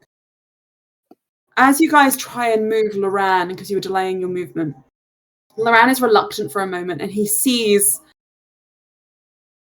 looks over at the space where the Balhanoth was, and he just kind of reaches out, and you can see there's like a strange shadow, almost like too dark and too black for this place. to the setting, and he just reaches out almost to touch it. Also grabs his hand before he does. And you guys continue on. You make it to the gate, which Mayan opens very easily because she is part of Thieves Guild. And close it behind you, and you keep going until you see a trapdoor at the end of this doorway. And I'm going to say, as you get to the trapdoor, I need you to establish a marching order, just to tell me who goes out first. So, I think we should get the sick people out first. So you're going to have Momsazald and Loran. Okay. Loran insists on going after you, Ulster. He's like, no, I'm going after you. I'll be fine. I'm much stronger than all of you. I will go with you. Right. Astra will go behind to support Loran. Okay. In which case, I think we'll quite soon. I want to go last. Okay, then it's going to be Momsazald, Mayan, Loran, Ulster, Astra, and Bluey. Which means Ulster, Astra, and Bluey.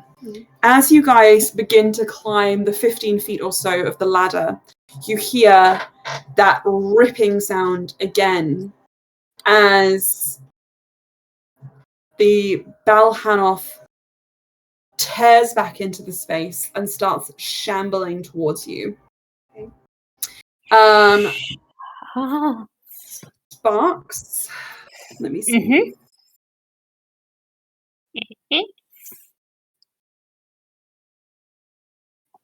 It's going to do a multi-attack against you. No! Cool. Oh wow, it's not a good dice. Natural 1 for one of them. Yep. And the other one is an 18. Beats it. Is a natural 1. Okay, 18. You feel one of those displacer tentacles kind of and whip itself around your leg and start pulling you back. And you are grappled. You take 6 plus. You take 9 points of bludgeoning damage, and you are moved 5 feet down the ladder. Each person is going to take up around 5 feet, which means there can be 3 people on the ladder at a time. Ulster, you're at the top. Astra, you're in the middle. Bluey, you're at the very bottom now. So did you say 9 bludgeoning? 9, yes. Thank you. And it's going to just do one extra thing, because it can try that bite again, and it has advantage now that you're grappled. I dropped it. You dropped it. That means it's cocked, even if it's super high. Drop your dice. Oh god. I think it's going to hit 14. Does not hit. Okay. Oh. This is still a level 3 encounter, so it's a pretty hefty level 3 encounter. Yeah, that's what I was gonna say. Right. Next up in the order then. Sparks, it's your turn as we get to the top. Okay. What are you gonna do? Whack it. Oh shit. She will where is Divine Smite? Hang on. Do I have that prepared? No, I don't. But I need that prepared. I need Divine Smite prepared. Do I? Oh, sorry. Okay, I think it's like a special action when you hit with. Oh, I'm so sorry. It's okay. I'm going to talk to you and terrorize you whilst we're figuring things out. Hang on. So you can hit a creature with a melee weapon attack. I worked it out. Yeah. Okay. I will do a I'll do an attack, and I'll make it a Divine Smite. So I expel 1 spell slot to deal extra radiant damage. Okay. and that's an extra 2d8 that I would That's really good. deal. Perfect. Where's the d8s? So you're going to have to those- roll your attack first. Yes. To see if it hits. Spell slot. Would I expend it anyway if I was trying to attack and I missed? Yes. All right. Attack. I'll have to do one-handed with the longsword since I have the shield out. That's pretty good. That's 21 to hit. Perfect. Yep, that hits. And that's another 1d8. So it's going to be 3d8 in total, I assume. Can you roll, please? So there is 7 slashing damage. And Okay. then radiant is 4. 4 radiant. Okay. With 11, you sort of slash through your sword, kind of like a cutting knife, breaking its tentacle from its body, and it withers and just kind of falls into black, like ink around you. And from where you cut it, there's a kind of like a radiant like burn, as kind of like this bright white light just fills up the sort of area of its tentacle where you cut off. And when that light fades, it kind of goes and sort of like spasms.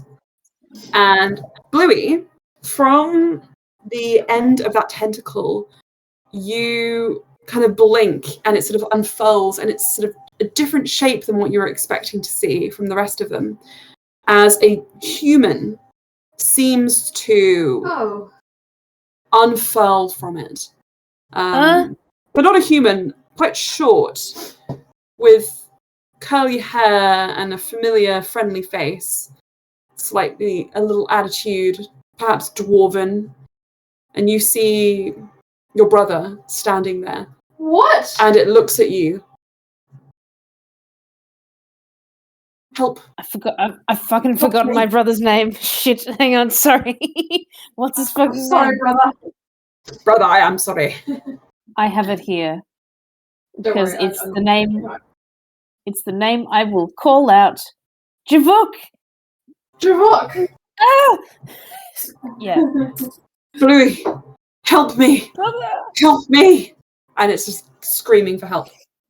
Next in the order is Ulster. Yeah. Ulster, from the top of the ladder, you can see this, except when the tentacle unfurls, it unfurls... Actually, I have a question. That's me.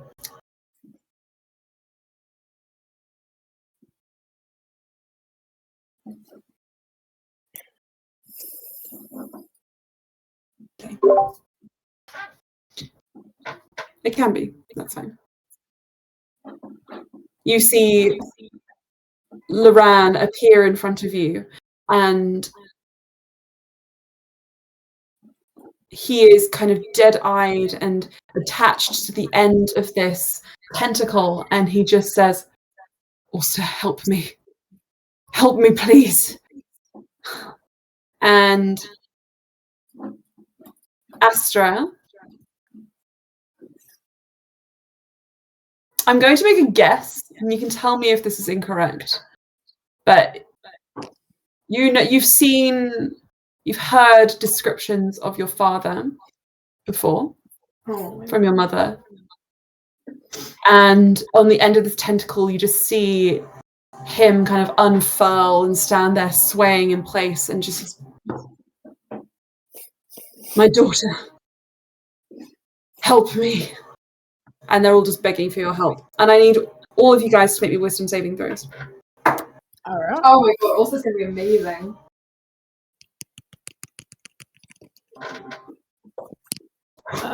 Yeah. That's a 13. That's great. It would on a tick. 16 plus 7, I think that's 23. 24. I mean, it's druids and clerics, like... We wisdom. No, They're like, nice try, but actually, you got a few details wrong. indeed. I'm That is actually the very monster. interesting. Upon investigation, it is revealed as a fake. That is fine. Next up, Ulster. Pretty disturbing. It's your turn. What do you do? Okay, just to set the actual place of everything, the creature is on the ground. The creature is on the ground down the tunnel. You're at the top of the ladder. You're about to go through the trapdoor. And where is Bluey? Bluey is at the very bottom of the ladder, and she's about 5 feet away from it. But she's not touching the ground.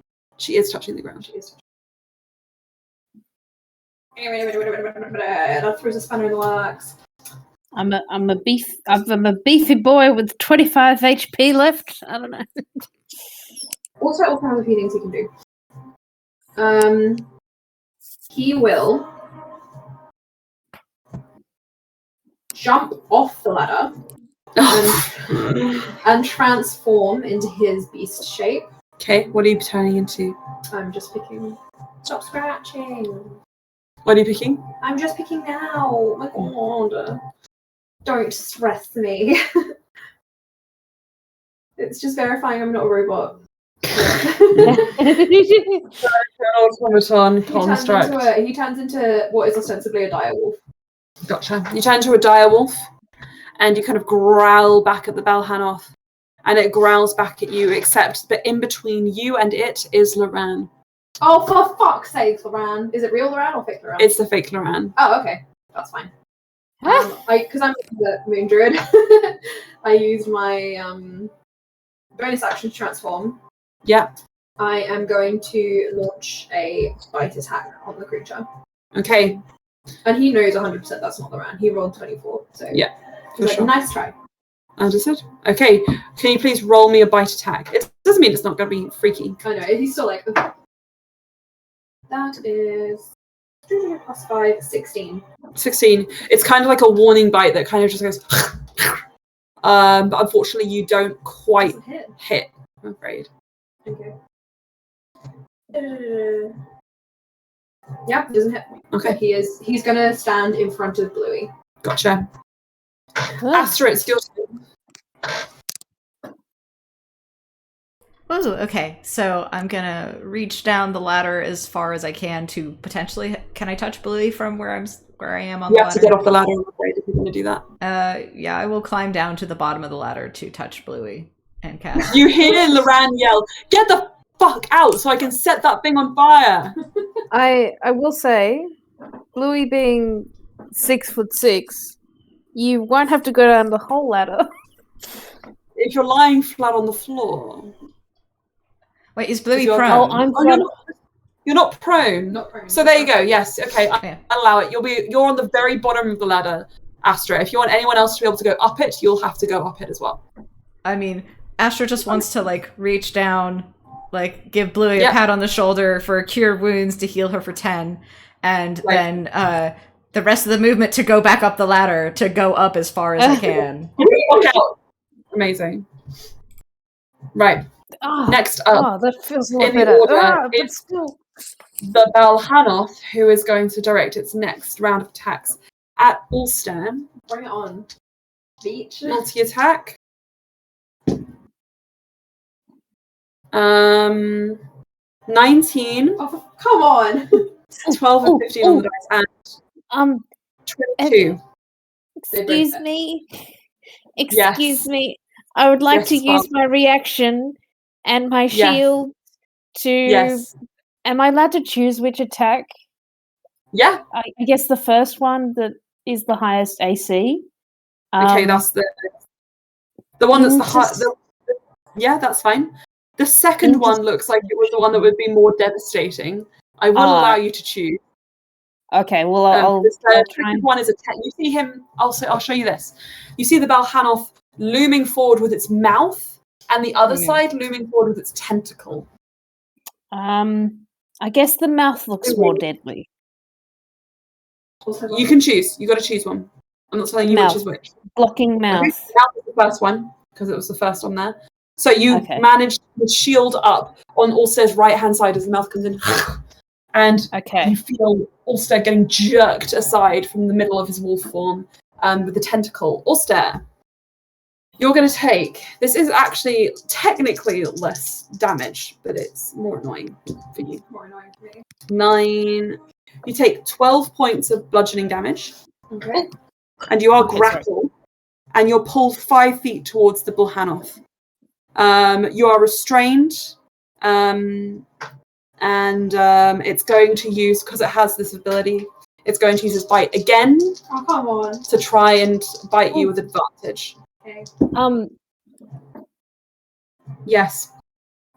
If we take away those HP from the first thing, instead of taking 12 off, you only take 2 off because I blocked 10 of that damage. With the... Oh. Okay, nice. Interception. Take 2 points. And it's going to then bite you with a 19 plus blank. 1, 5, Fine, as long as there's body, it's fine. 6. Let's see. You take 9 points of piercing damage as it bites into you. And you kind of feel through the fur, just kind of like teeth ripping into what feels like your human form. Right. Next up in the order is Loran, who is going to use all of his bloody movement to jump down. Oh, come on! We can't all get down. And he's like, we're getting the fuck out of here, and I'm taking at least one of you with me. And he runs right past you, Astra, right past you, Bluey, right past you, Ulster. He puts his hands on you, and he teleports Oh, for fuck, come on, Loran. you out of the grapple and takes to the top of out of this trapdoor, where Kev is crying.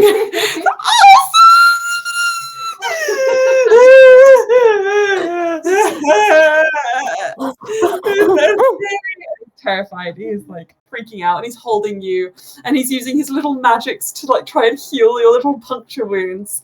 And Loran is like, we have bigger problems, and looks down. Bluey, get the fuck out of there. Bluey, you're the only one down there now, and it's your turn. Am I still grappled? No. When Okay. you cut Run. off the grapple, remember? Run, Bluey, run. Yeah. Yeah. Okay. So I will. I'll just use regular movement to go up the ladder. Is it Cool. like hard? It is going to try and bite you because it's the top of the round before you go, but it's not going to be able to grapple you. That's going to be 18. Yep, that hits. Yeah. So encounters can try and be deadly. 10. Oh. 10. 9. What? Super You glad take that I did 20 that heal last time. You take 21 points of damage as it just bites and claws its teeth down your back. Ow. It pulls. We're gonna go crazy here. It bites so hard, it bites through your breastplate, and you feel it pierce between your ribs, and it tears the armor off of you and leaves it bloody on the floor. And Bluey, are you still alive? Are you still? Yes, I am. Okay, you can, Come on, Bluey. bleeding out through wounds in your back and your thighs. Pull yourself painstakingly through this trapdoor. We're gonna be okay, don't worry. Ulster, Yeah. you are a creature. It is your turn. Is there anything you want to do? He will transform back and heal Bluey immediately. Heal Bluey. Okay. Hold on, let me get to that. How close to passing out were you? I'm on 13. Okay, that's good. 34. Could have been worse. Thank you, Astra. Thank you, Ulster, for existing. 9 points back. It's pretty good. Okay. You sort of see, luckily, one benefit of having that armor ripped off is that the wound is immediately exposed, and Ulster, you could go to the most devastating part of it and start closing it up. Ulster, your fingers grow pleasantly warm when you do this. And you sort of see as that fur kind of pulls back into you, as you're almost half transformed. At the moment you start doing this, there are these kind of like white gold lines which just kind of like pulse through your veins under your skin and then fade. And it's when you pull back, Bluey is healed and the skin looks freshly cleaned. It's very, very nice. Right, Joanne, barbecue thing. It is technically Astra's go first, if there's anything you want to do, Astra. Barbecue. Astra could, in theory, barbecue the thing. And yeah, you have the option of, obviously there are 3 options really. Closing the thing, healing Bluey, or barbecue. Well, or can I collapsing. can I use like I don't know, my free action to interact with an object to close the door? Or would that be a bonus action? Because I would like to heal Closing Bluey. it to the point where you'll be able to lock it and trap the creature in there is a bonus action. Wouldn't it be able to open the door? Yeah, but you guys could. It's like a safety measure. Don't we want to kill it? Let people decide what they want to do, baby. It's fine. I'm just scared. I mean, Astra's main instinct is flight generally, so closing the door to lock it and like reaching out to like heal Bluey for. I rolled max on this one. Heck yeah, for 12. Okay then, Bluey, are you back to top? Back to full? I am.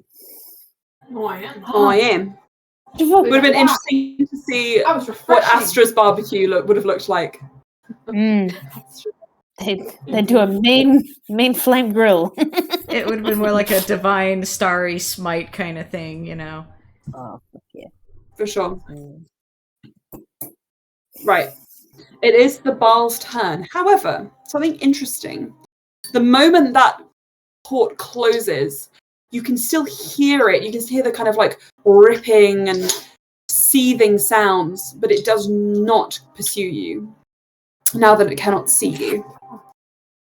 And it doesn't make any attacks. Loran, in a very, very fast move, similar to what he did with the doorway, presses his palms so they singe against the wood of that trapdoor. And with one hand, he melts the lock mechanism shut, and with the other, he pulses something down. And he says, "Hold on!" and jumps away from the door and puts hands over your head, Ulster. And you guys just feel as this like rumble from underneath the ground you cannot see, and there's like smoke, like acrid black smoke begins to fill the room, and there's dust kind of like pitting down from the walls. It gets all over the books in here, all over the different like items stored in this vault. Oh, no. The library. I would like to prestidigitation myself clean. There is no way out of here except through that door with a key, so let's get out. Before we do that, looks at you, Astra. Yeah. Astra holds up the key. Anybody else want to be cleaned up so that we don't look super sus? Also, am I putting on a different face after in an alleyway outside of this place? Loran just says, "We've been in here for like 9 hours. Of course we're going to be sus. Let's just go." Okay. Yeah, I have asthma, so please clean the Prestidigitation. Prestidigitation on anybody who wants it. Deep breaths and hide the prince. He looks between the two. That one looks at Mums as well. You're fine.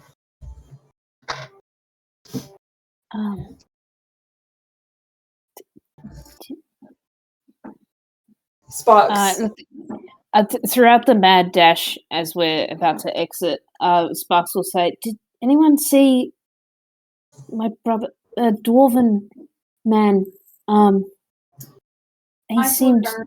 It was a hallucination.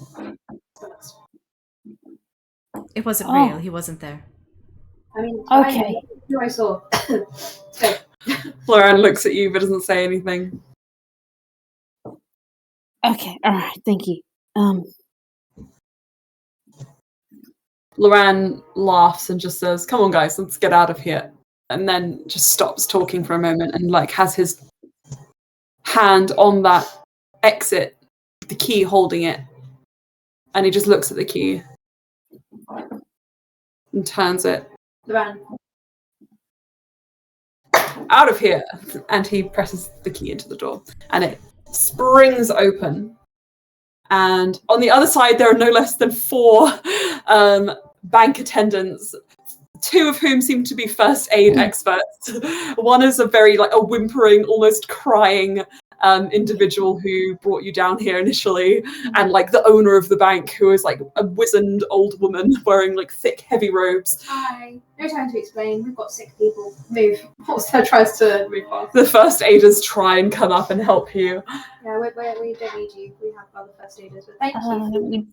We don't. Well, would it be good if we did? No. Also points at Omsfeld and points at Loran and goes, no. No. As far as we know, none of the goods in there were touched.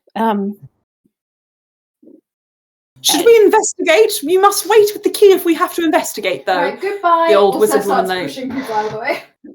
Does anyone close the door behind them? Remember, there's one key. Okay, Yes. good. You close the door behind you, kicking it shut, and begin a slow, groggy walk out. That was not a fun bank trip. Sparks, can I just say one thing? When you leave, you have been in there a while, and the higher up you get, the more of the actual daylight you see, though I suppose it's more night light now as it goes into evening and it's darkening out. It's casting shadows on the walls, on the steps. And every shadow you see seems darker and thicker than you'd ever seen before. But that's it.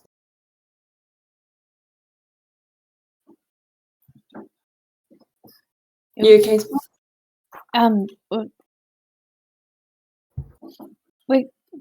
We're getting out of here, right? Yeah, we're going to go back to the shop and give them a once over. Yes. And I'll meet you back at the shop in an hour when my disguise is worn off. Okay. Mayan says, "Would you like me to accompany you?" Someone should accompany us. No one knows me, so it might be safe.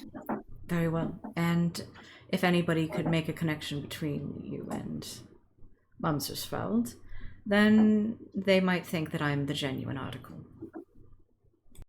Fair enough. Also, just adjusting his cloak over Mumsersfeld's face. Okay. Okay.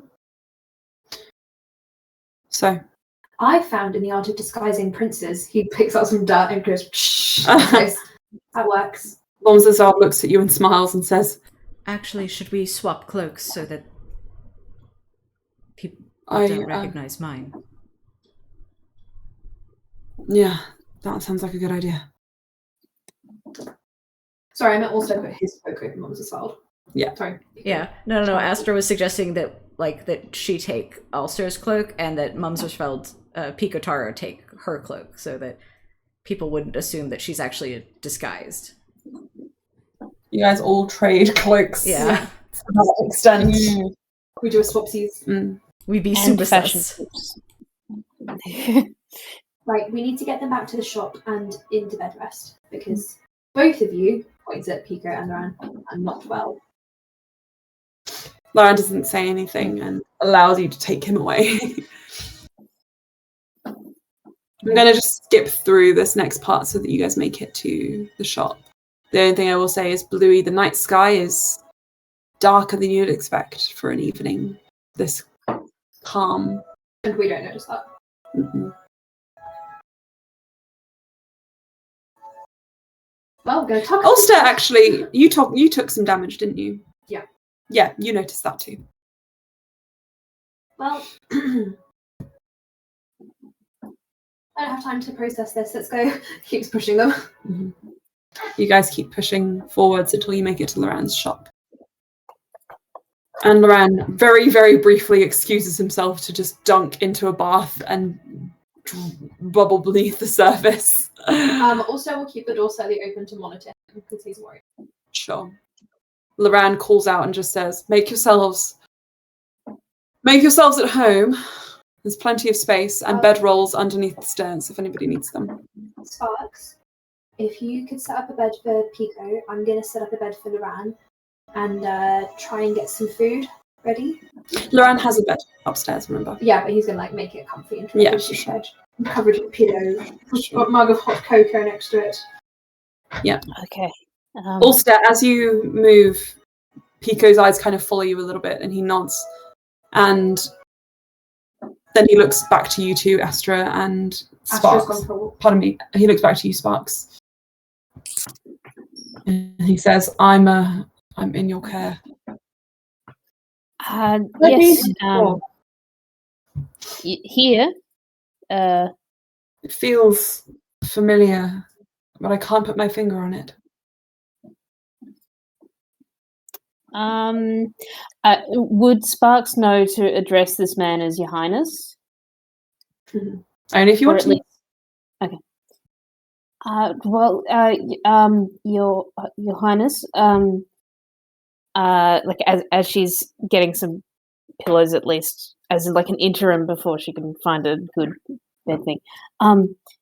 We travelled with someone who looked like you, who visited here. Kev behind you kind of nods and says, I saw them leave from the Temple of Bahamut, and it was you.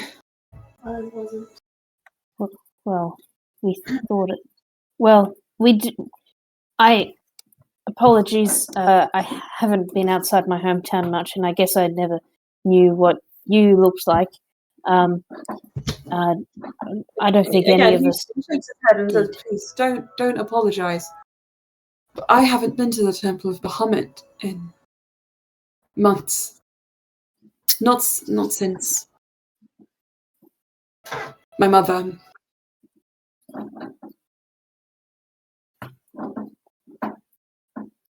He goes quiet and just looks away. Can I bring in soup for everyone? Yeah. You don't know what's in it, but it's soup. In Loran, I'm going to give you a little vague idea. In Loran's kitchen, Ulster, you had icing sugar. No, I'm joking. Is it nice soup? He would have tried to make it nice. I think it's mashed up vegetables, maybe some chicken stock or fish stock, something that he could have. Loran's got both those things, yeah. Yeah, he'd probably go for some chicken stock, make himself one with fish stock, and then bring it up. Perfect. Okay, you guys make some soup. It's salty and warm. Thank you. Thank you. You're shocked that it's nice. And Pico takes it from you. I'm just relieved. No, you should be shocked that it's nice. And he says, a statement of fact. Okay. Sincerely, thank you, Ulster. It's all right. I'm not really much of a cook, but I'm learning not to put certain things into food for other people. It's a good start. We'll rest here. I think. I'm not really sure what we can do for you, Pico Taro. I don't want to. Pico as Tyronium, Pico Taro, or because I don't like being called Your Highness. So what do you prefer? Well. Also, it's kind of a giveaway if we call you Your Highness. So pick a nod title. My friends call me Chorus. Chorus. Why? Just so we know what to call you. I'm going to keep calling you Pico, if that's okay. Well, I prefer Chorus. But we're not quite friends yet, so. Once we have friends, you Chorus. When does that come into play? I don't know. How long do you give me? I think you're my friend. You seem quite friendly. We've never met before. Would you like to be my friend? I need at least 6 to 12 months to decide that. Understood. Sparks, you can call me Chorus. I assume we like gave our names earlier. Yeah. Yeah. Okay. I was- Thank you, Chorus. He chows down on his soup like nothing, and as he does, his kind of like shirt like peels forward slightly, and he looks down. He's like, I'm gonna get you another shirt. Are you okay? Oh, I need some information about what's happened here. What size is Pico? L? So, also scuttles to the bathroom. Duran, do you have a large shirt that you don't mind being given to someone else? Not particularly, no. who has disease? Maybe this old one then. He has like an old shirt. Timmons used to wear this. Okay. Also, we'll bring that to Pico. Okay. And it's just a blue button down with like a little like pearl detailing on the buttons. And There we go. he fastens it over, hiding his sort of infection. He says, you're being too kind. I'm sorry I cannot offer the right of hospitality from my country. No, this is fine. Just gotta make sure that you're not a zombie. I assure you I'm not. Not yet. Have you heard much about that problem? No. When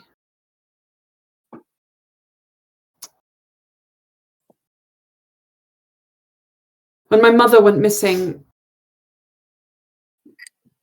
which I'm sure everyone knows. Nope. Nobody really knows that. What? How is that possible?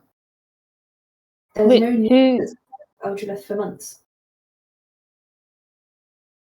That's not possible. Actually, you know what? Sorry. In character, Sparks asked, "I'm terribly sorry, Chorus. Which queen are you referring to?" Oh my god. Bellbearer. Bellbearer. Okay. Bellbearer. It's my mother. What was the last thing you remember, so I can just place you in the chronology of things? I was in the palace. Okay. They just found out about my mother going missing. Do you remember the month? Yes, hang on.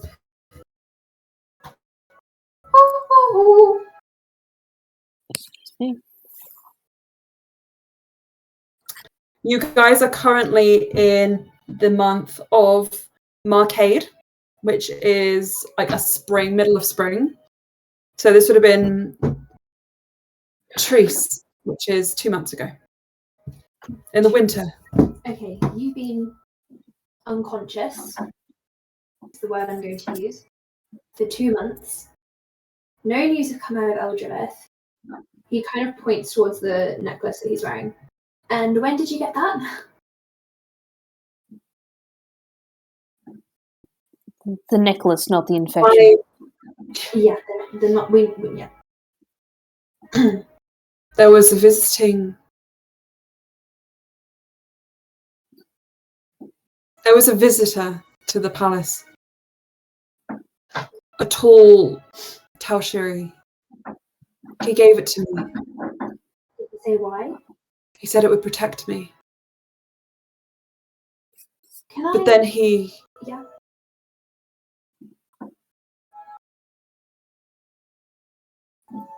The last thing I remember is just as I was about to go into my mother's sick room, for she had taken unwell, someone hit me and I thought I saw his face. Whose face? The visitor. The The Taushiri. Taushiri. Also kind of chances a glance to the bathroom and then looks back at Pico. Would you mind if I did a little test on that? You don't have to take it off, I just need to touch it. He looks nervous and says, "This is a serious disease, from what I'm gathering." Yeah. And this could be the key for suppressing the infection. Yes, I'm not going to take it off you. Then take it. No, because if I take it off, you'll die. So But if it'll save other people, I'd rather you had it. Well, no, because it would only save one person at a time, wouldn't it? So shush, and also puts his finger on it, and he is going to try and scry on Sarazen. Okay. I will tell you how much to take off, because he has a portrait and an object.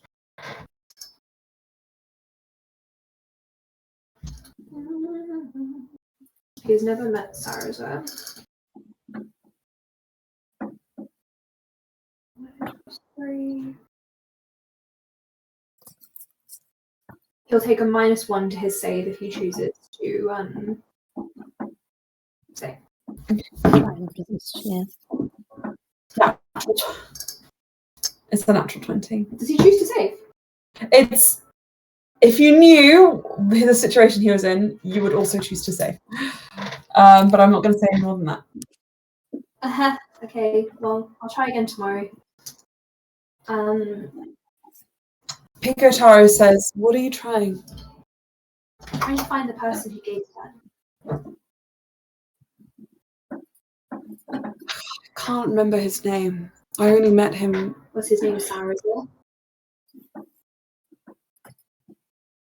Sarazen Dehane. Yeah. Yes, that was it. Dehane? Like Yes. Loran. Also, kind of puts his finger in his mouth and goes, "Let's not talk about it too much." Okay. Best we can do right now is rest. Keep an eye on you, Pico. I need to check on Loran. I don't think he has the same illness as you, but there's definitely something wrong. Sleep and talk in the morning. Yeah, if you don't mind. That seems like the best course of action. I will need. Does any of you know how to send a message? I'll need to reach out to my people, my family. I don't think you should do that right now. Why? The people are in a bit of a disarray. And Well, if that is the case, I must know so that I might. And your family's missing, so. Only one of them. My mother is unwell, but she is. Both haven't heard anything from anyone at all. Anyone? Mm-mm. How about? What about the council? The courts? Haven't heard anything. That's awful. There are officials here. I must speak to them. Pico Taro. I ostensibly run this country now. It is my time to step up. If my parents are unable and the council is not willing, then Someone is clearly trying to kill you, and they think they probably have succeeded, and they are impersonating you. So at the moment, the best thing you can do for your people and yourselves whilst we figure this out is to continue to be dead. Otherwise, you put more than yourself at risk again.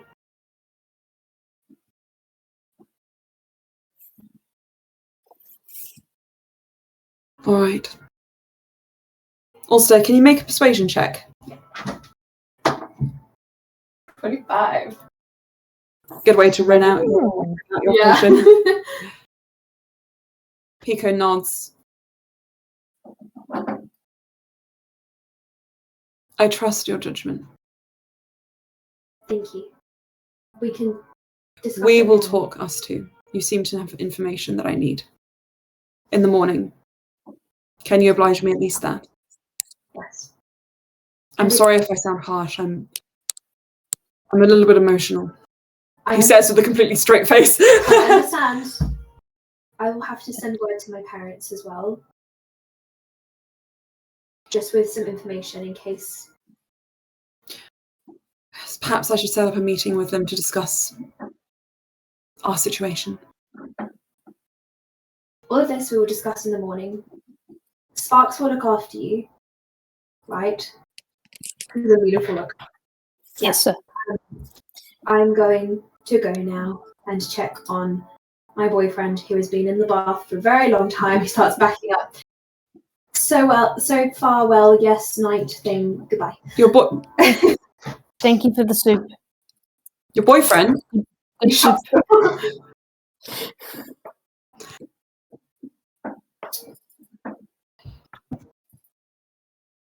You shut the door. Astra, you are walking through the city wearing Pico Taro's face. Yeah. And Mayan walks with you and she says, we'll stick to the main roads, but do try and keep a low profile. Sure thing. Is there anything that you'd like to discuss while we have this idle walkabout? I want it to be over. There are too many people. What did you see, by the way? See when? When you were... You don't know who? For clarification, what is Mayan talking about? I thought you said someone. No, see when. Oh, when I was going to keep going, but you said someone. I thought you said someone. I stopped.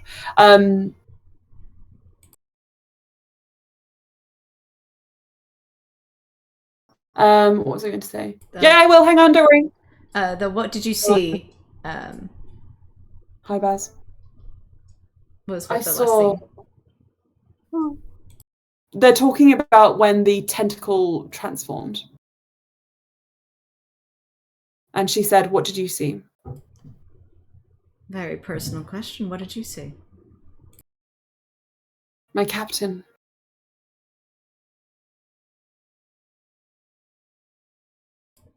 I'm not meant for land. Well, in that case, I saw someone I don't know. Have never met. It must be important to you, even if you don't know it. Yes, but it's about the journey and the gathering of knowledge. More than just the destination. I'm sure that I'll find them when I'm meant to. I suppose. She's Captain, quite quiet after that. did you lose them? My captain. But I thought I might have lost a friend in Apple Blossom's parents, which brought me back on land. But just because I'm here and neck deep in this, doesn't mean I really want to be. Well, hopefully you'll find them again. If your heart's meant to be on the sea, then that's where it'll be. I suppose you're right. You guys quietly make your way through. Where are you? Are you going to go into a separate location, transform, and then go back to the Rands? Or are you going to Ulster's mansion? Or what are you going for? Probably going to idle around until the end of it, then slip into like an alleyway, transform, and like come out the other side with like the cloak inside out. Gotcha. Sorry, Baz is just playing with the dice. Basil? You're not allowed to play D&D. Ooh, actually, instead, I'll use prestidigitation just to change the color of it. Gotcha. There's a quite large crowd that comes out of a pub at one point, and you can use that opportunity to transform the color of your cloak without even having to hide. And Mayan says, "I have a very small amount of something, and luckily it'll help in this situation." And she changes her cloak as well to a different color. And you guys carry on walking. The goal being back to Loren's shop, because we have sick people. As you guys kind of pull out of this crowd and sort of start moving towards the winding alleyways that lead towards the Arcane District, you get the sense that there is someone on your tail, and when you look back, you see a guard following you. And Mayan looks anxious and she just says, "You go back to the shop. I'll take care of him. You have your hagstone." What if you need help? "I know this place like the back of my hand." Good. You, however, I'm more worried about. Looking like that. If you can't change your face, Not and change your location and get out of here. will do. Astra's gonna put the hood up and do a prestidigitation to change like her hair color very quickly underneath. If we need to contact each other, go to the library. Check your reservations. Of course. And Puzzle. Astra's gonna try and like sneak off to get to Loren's shop. You wind through a few alleyways, back and forth, until you feel on your arm a hand pull you and slam you against a wall. Do you attempt to react? Can I get a look at who's slammed me? You see a tall figure in a thick, obscuring cloak, but you can see the lower half of their face. It's a midnight blue kind of color. Doesn't look like a guard, though. No. Okay, Astra's reaction is going to... She's gonna try and trust whoever this is. Like, gonna go with the flow, not resist. They look at you and they say, I know you're a fake. And you hear the slip of a blade.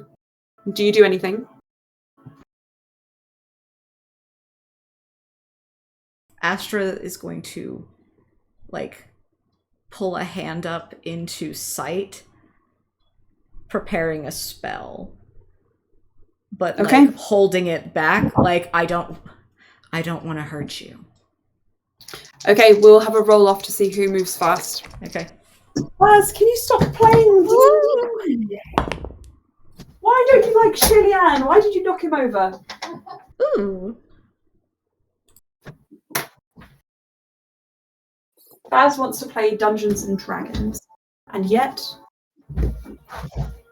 he is a monster and doesn't know how to roll dice. 18. I also rolled an 18. Okay, you move simultaneously as you feel a wet, kind of hot, like knife slip just under your ribs. Nowhere. Oh my fucking god. Baz wants the end of that prawn. I'll take it away. Then give me the plates. Thank you. Let him cook. Prawn! Where are my prawns? I say in this really critical juncture. Go follow your mummy. Right, back to actually this moment. This is very important, so I'm going to start this again. You guys move at the same time as you feel a knife, wet and hot, slip beneath your ribs. Just missing your lungs, just missing your kidney.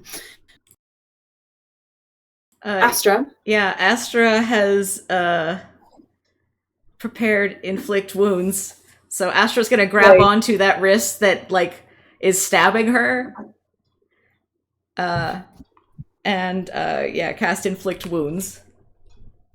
Okay. So, simultaneously, do you want to roll your damage? Okay.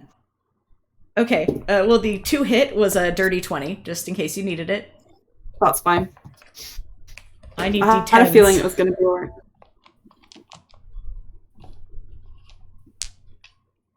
I have a feeling this strangely echoes an event in the future alternate universe. Perhaps. Oh, hang on. It might do. Astra. Is this draw and draw violence?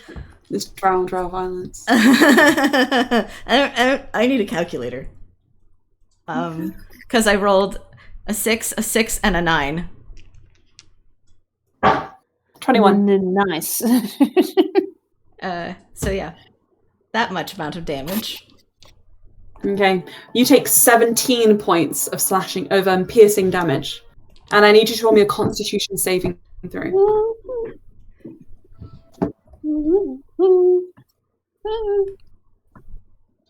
This is... I'm having echoes back to the Astra dying the first time. Sorry. I need a d20. Dang it. Oh, con save. Oh, thank goodness. That's an 18. Okay.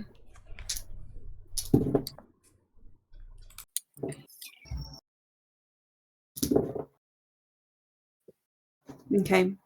Also, I misspoke, by the way. You took 7 points of piercing damage, not 17. I was reading the 2 dice together and not the 1 dice because I have a D100 and a D10 next to each other. You do, however, take 25 points of poison damage from this. Astra's down. Astra's down. T5 is higher than what my max HP is. Okay, and you are unconscious. The blade is pulled from you, and you feel something carried through your bloodstream.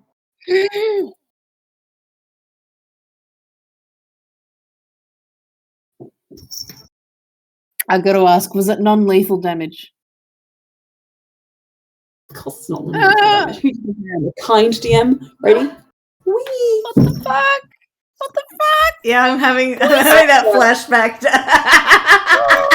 You just kind of slip against the wall and collapse down, and you feel your blood pooling from your ribs, and it's excruciatingly slow and takes you at least a minute to lose consciousness as you just kind of convulse there.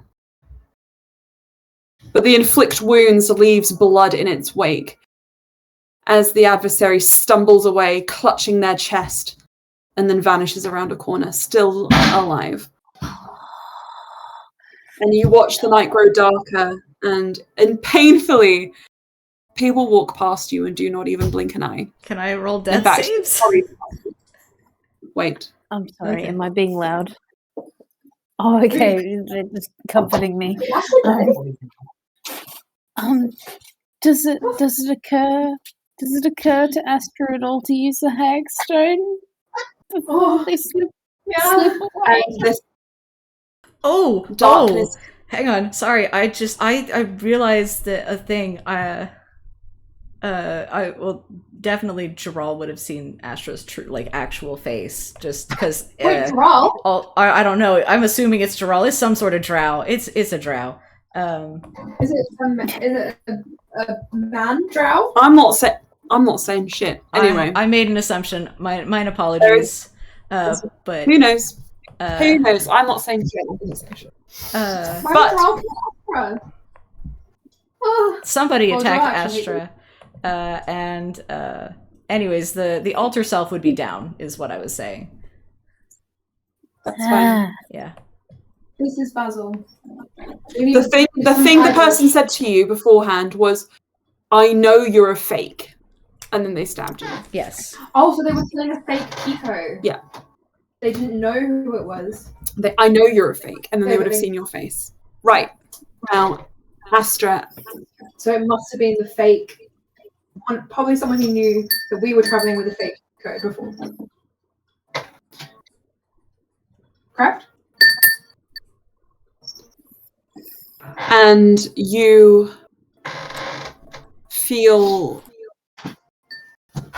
darkness kind of creeping in on your vision as you lose consciousness. And then,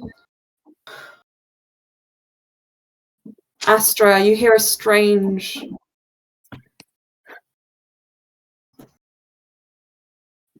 noise. And you feel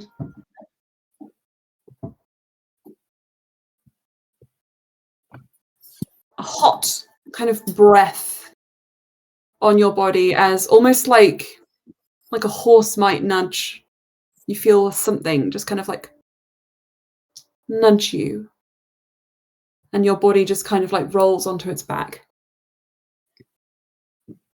And the ground feels different. It feels flat, like stone, and it's cold. And very briefly, your eyes kind of open, and above you, you just see an expanse of stars. And you can't quite see what it was that touched you. but you hear a flapping noise, almost like sails or wings. And in your mind, another voice you can't quite place, but you think you've heard before. I just don't think it's fair for you to go out this way when there is so much more to see. What? Besides, he's made so much progress. I'd hate for it to all go down the drain now. So what do you say? Second chance? I mean, you can choose not to. Who is this? Astra like And reaches the for the voice, like trying to like You feel like essentially like either extending a hand. It would be a confirmation of yes, okay. but without a voice. Oh, Baz wants to play D&D. You reach out and you feel something like reptile skin, so almost amphibious. Oh. And for a very brief moment, the night sky above you, that blackness is replaced by a metallic kind of copper look. I know. And you feel something lifting you. You can't quite see what it is, your eyes refusing to focus, but you feel a rush of air. And they say, I try not to get too involved, but I did quite like you. So. Who are Just one you? more. So good. Well, let's just say I'm an old friend. Question: does this feel like Astra's like deity or deities? Astra's deities? No. Okay, yeah, that question makes even more sense because Astra still doesn't know who their deities are. Mm. Do you ask that? Are you my deity? Or something like that? I think it would be more of like a sense they would get that this would almost like feel different, taste different, sound different. Like kind of sensing that. I think it's a while before you get any of those hints. Slia, I don't want to confuse you. When I say I am a friend, I'm not speaking in riddles. Now, this looks about right. I'll drop you off on their doorstep. At least they'll be able to heal you, so act quick. And everyone, you hear a ring from the front room of Lan's shop as someone or something comes through the locked, closed door.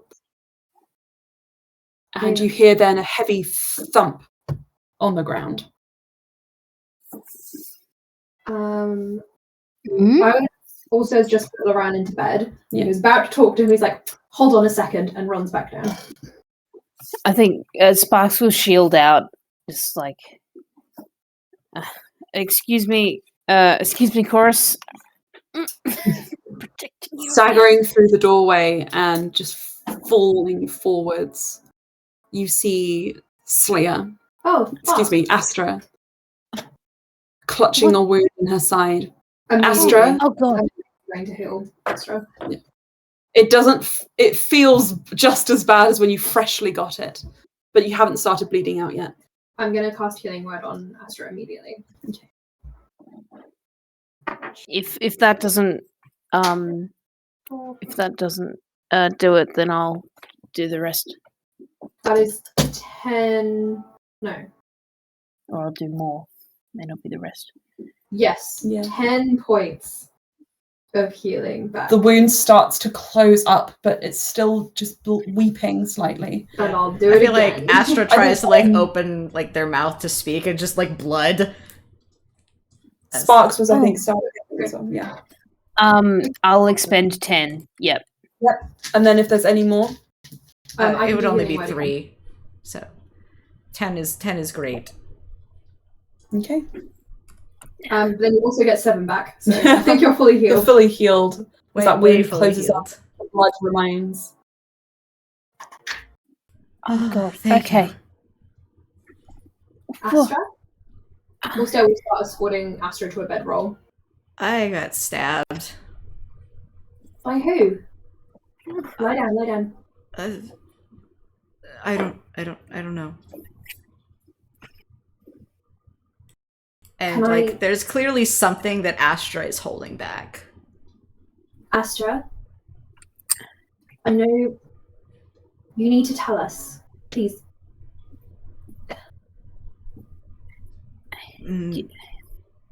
I shouldn't have. I hurt them, but I shouldn't have. Just they knew I was a fake. Mayan left? Where's Mayan? Mayan dodged. Was taking the dodge on the guards. Told her to stay with you. Yes, Okay. she was keeping me from being arrested. So.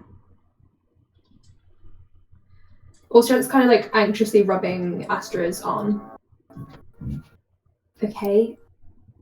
What did they look? Did you get a glimpse of the person who stabbed you? Did you hear a voice? Would it be correct to say he or they?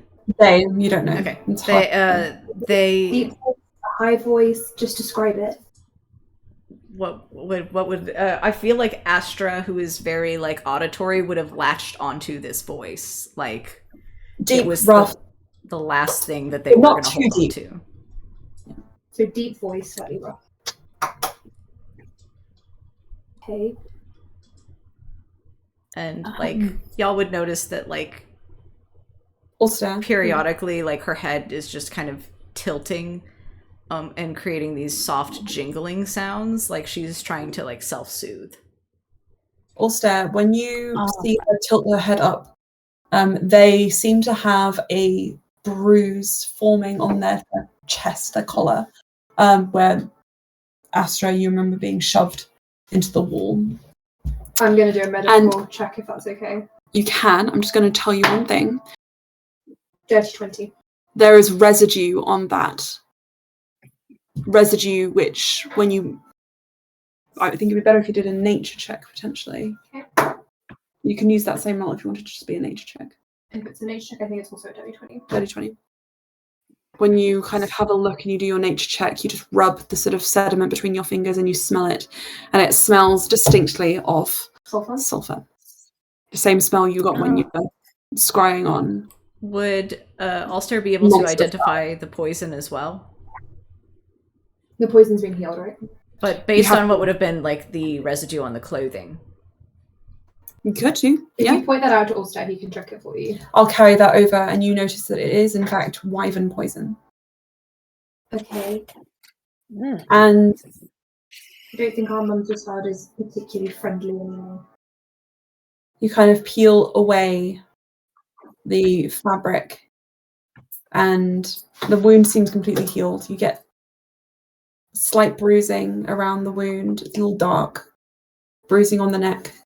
But otherwise, that's it. So Ulster's going to make the assumption that this is the fake Mumsesveld who stabbed Astra. Mm-hmm. And he would share that to both of you. He shares that. They weren't wearing Mumsesveld's face. Well, you can change your face. That's true. Is the shop secure? Sparks, would you mind checking the windows, the doors, everything? Yes. You do find that Sparks, as you go through each area, it seems locked. How are the shadows looking? Yeah, how are the shadows looking? Dark, but fine. Otherwise. Astra, how did you get in here? I don't know. I think I was dying, and someone powerful. Not my not identities. But I don't know them. Right. They We need to move you dropped me someplace. here. Sparks, we should help move Astra in with Picotaro to the center of the shop so that we're all together if something happens. I'm still going to check on the van. I think he might be the only one who could give us an insight into this kind of magic. Okay. We'll take it in turns. I'll sleep half the night, you sleep half the night. Okay. Sounds. I was about to say sounds good, but sounds like a plan. Okay. Just a small thing for y'all for Astra, like, doesn't take very high insight to see that they seem very, like, disoriented and deep in thought. I think. You go, Sparks.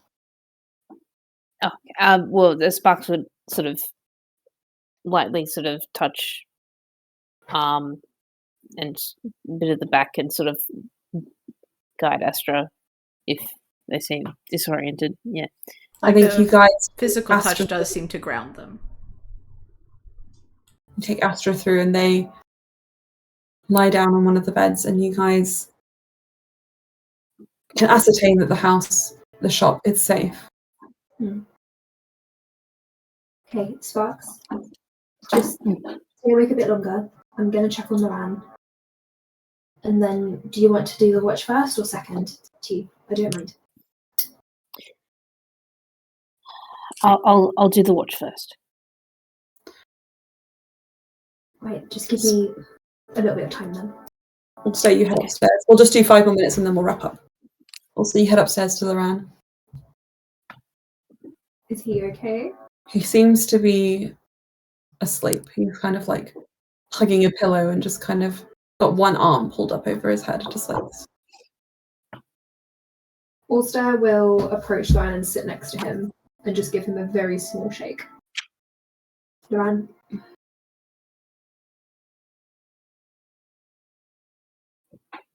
He looks up and holds your face and just brings it in very close and kisses you.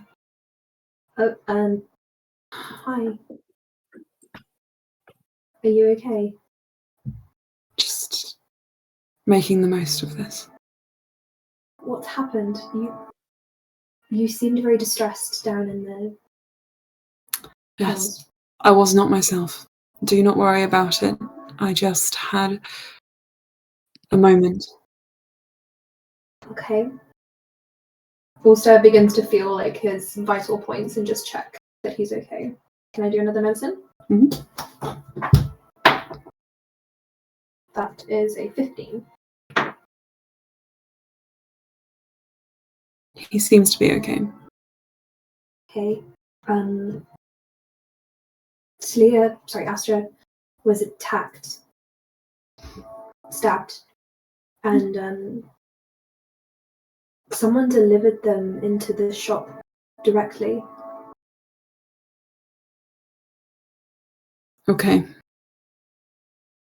Sparks and I are going to take watches, but between the three of you being ill or harmed in some way, I feel it would be best if you all slept in the same room. I'll be alright. I have my own defences here. Let someone bypass your defences. I don't think it'll happen again. How can you be sure? He looks troubled and then just says, yeah, okay. Let me just go again.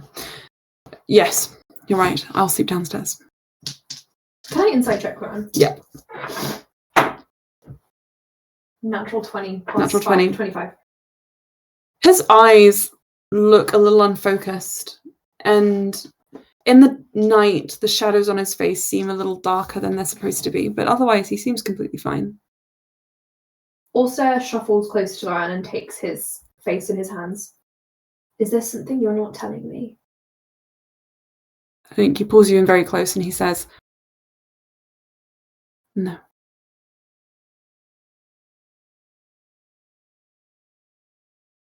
Okay. I've got my eye on you. He laughs. I would hope so. Is there any way we could bring a mattress down for you? I'll sleep on the carpet. It's very comfortable. Okay, then I will sit up. Sparks is going to take the first watch, and I will take the second one. So maybe I could sleep on the carpet with you for the first half of the night. I'd like that. And they head down. You guys all bundle up together like a very sad sleepover.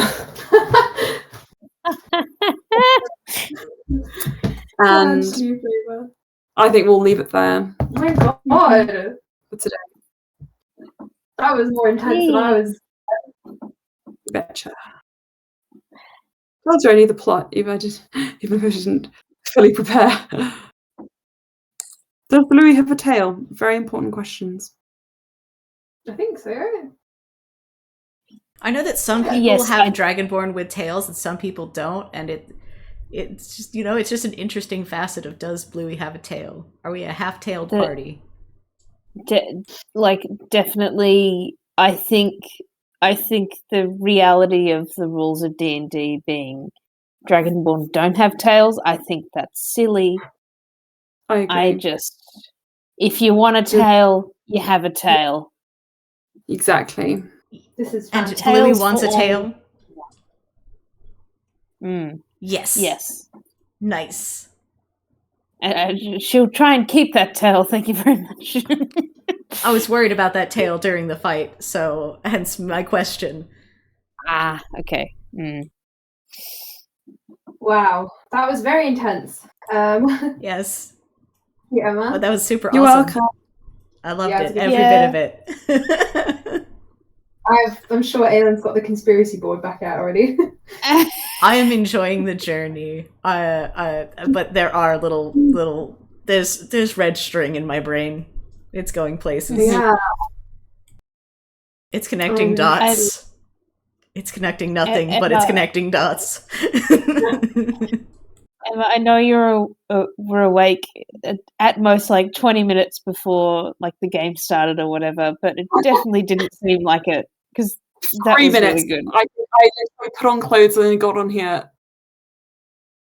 You did a great job. Thanks, Kings. That was really good.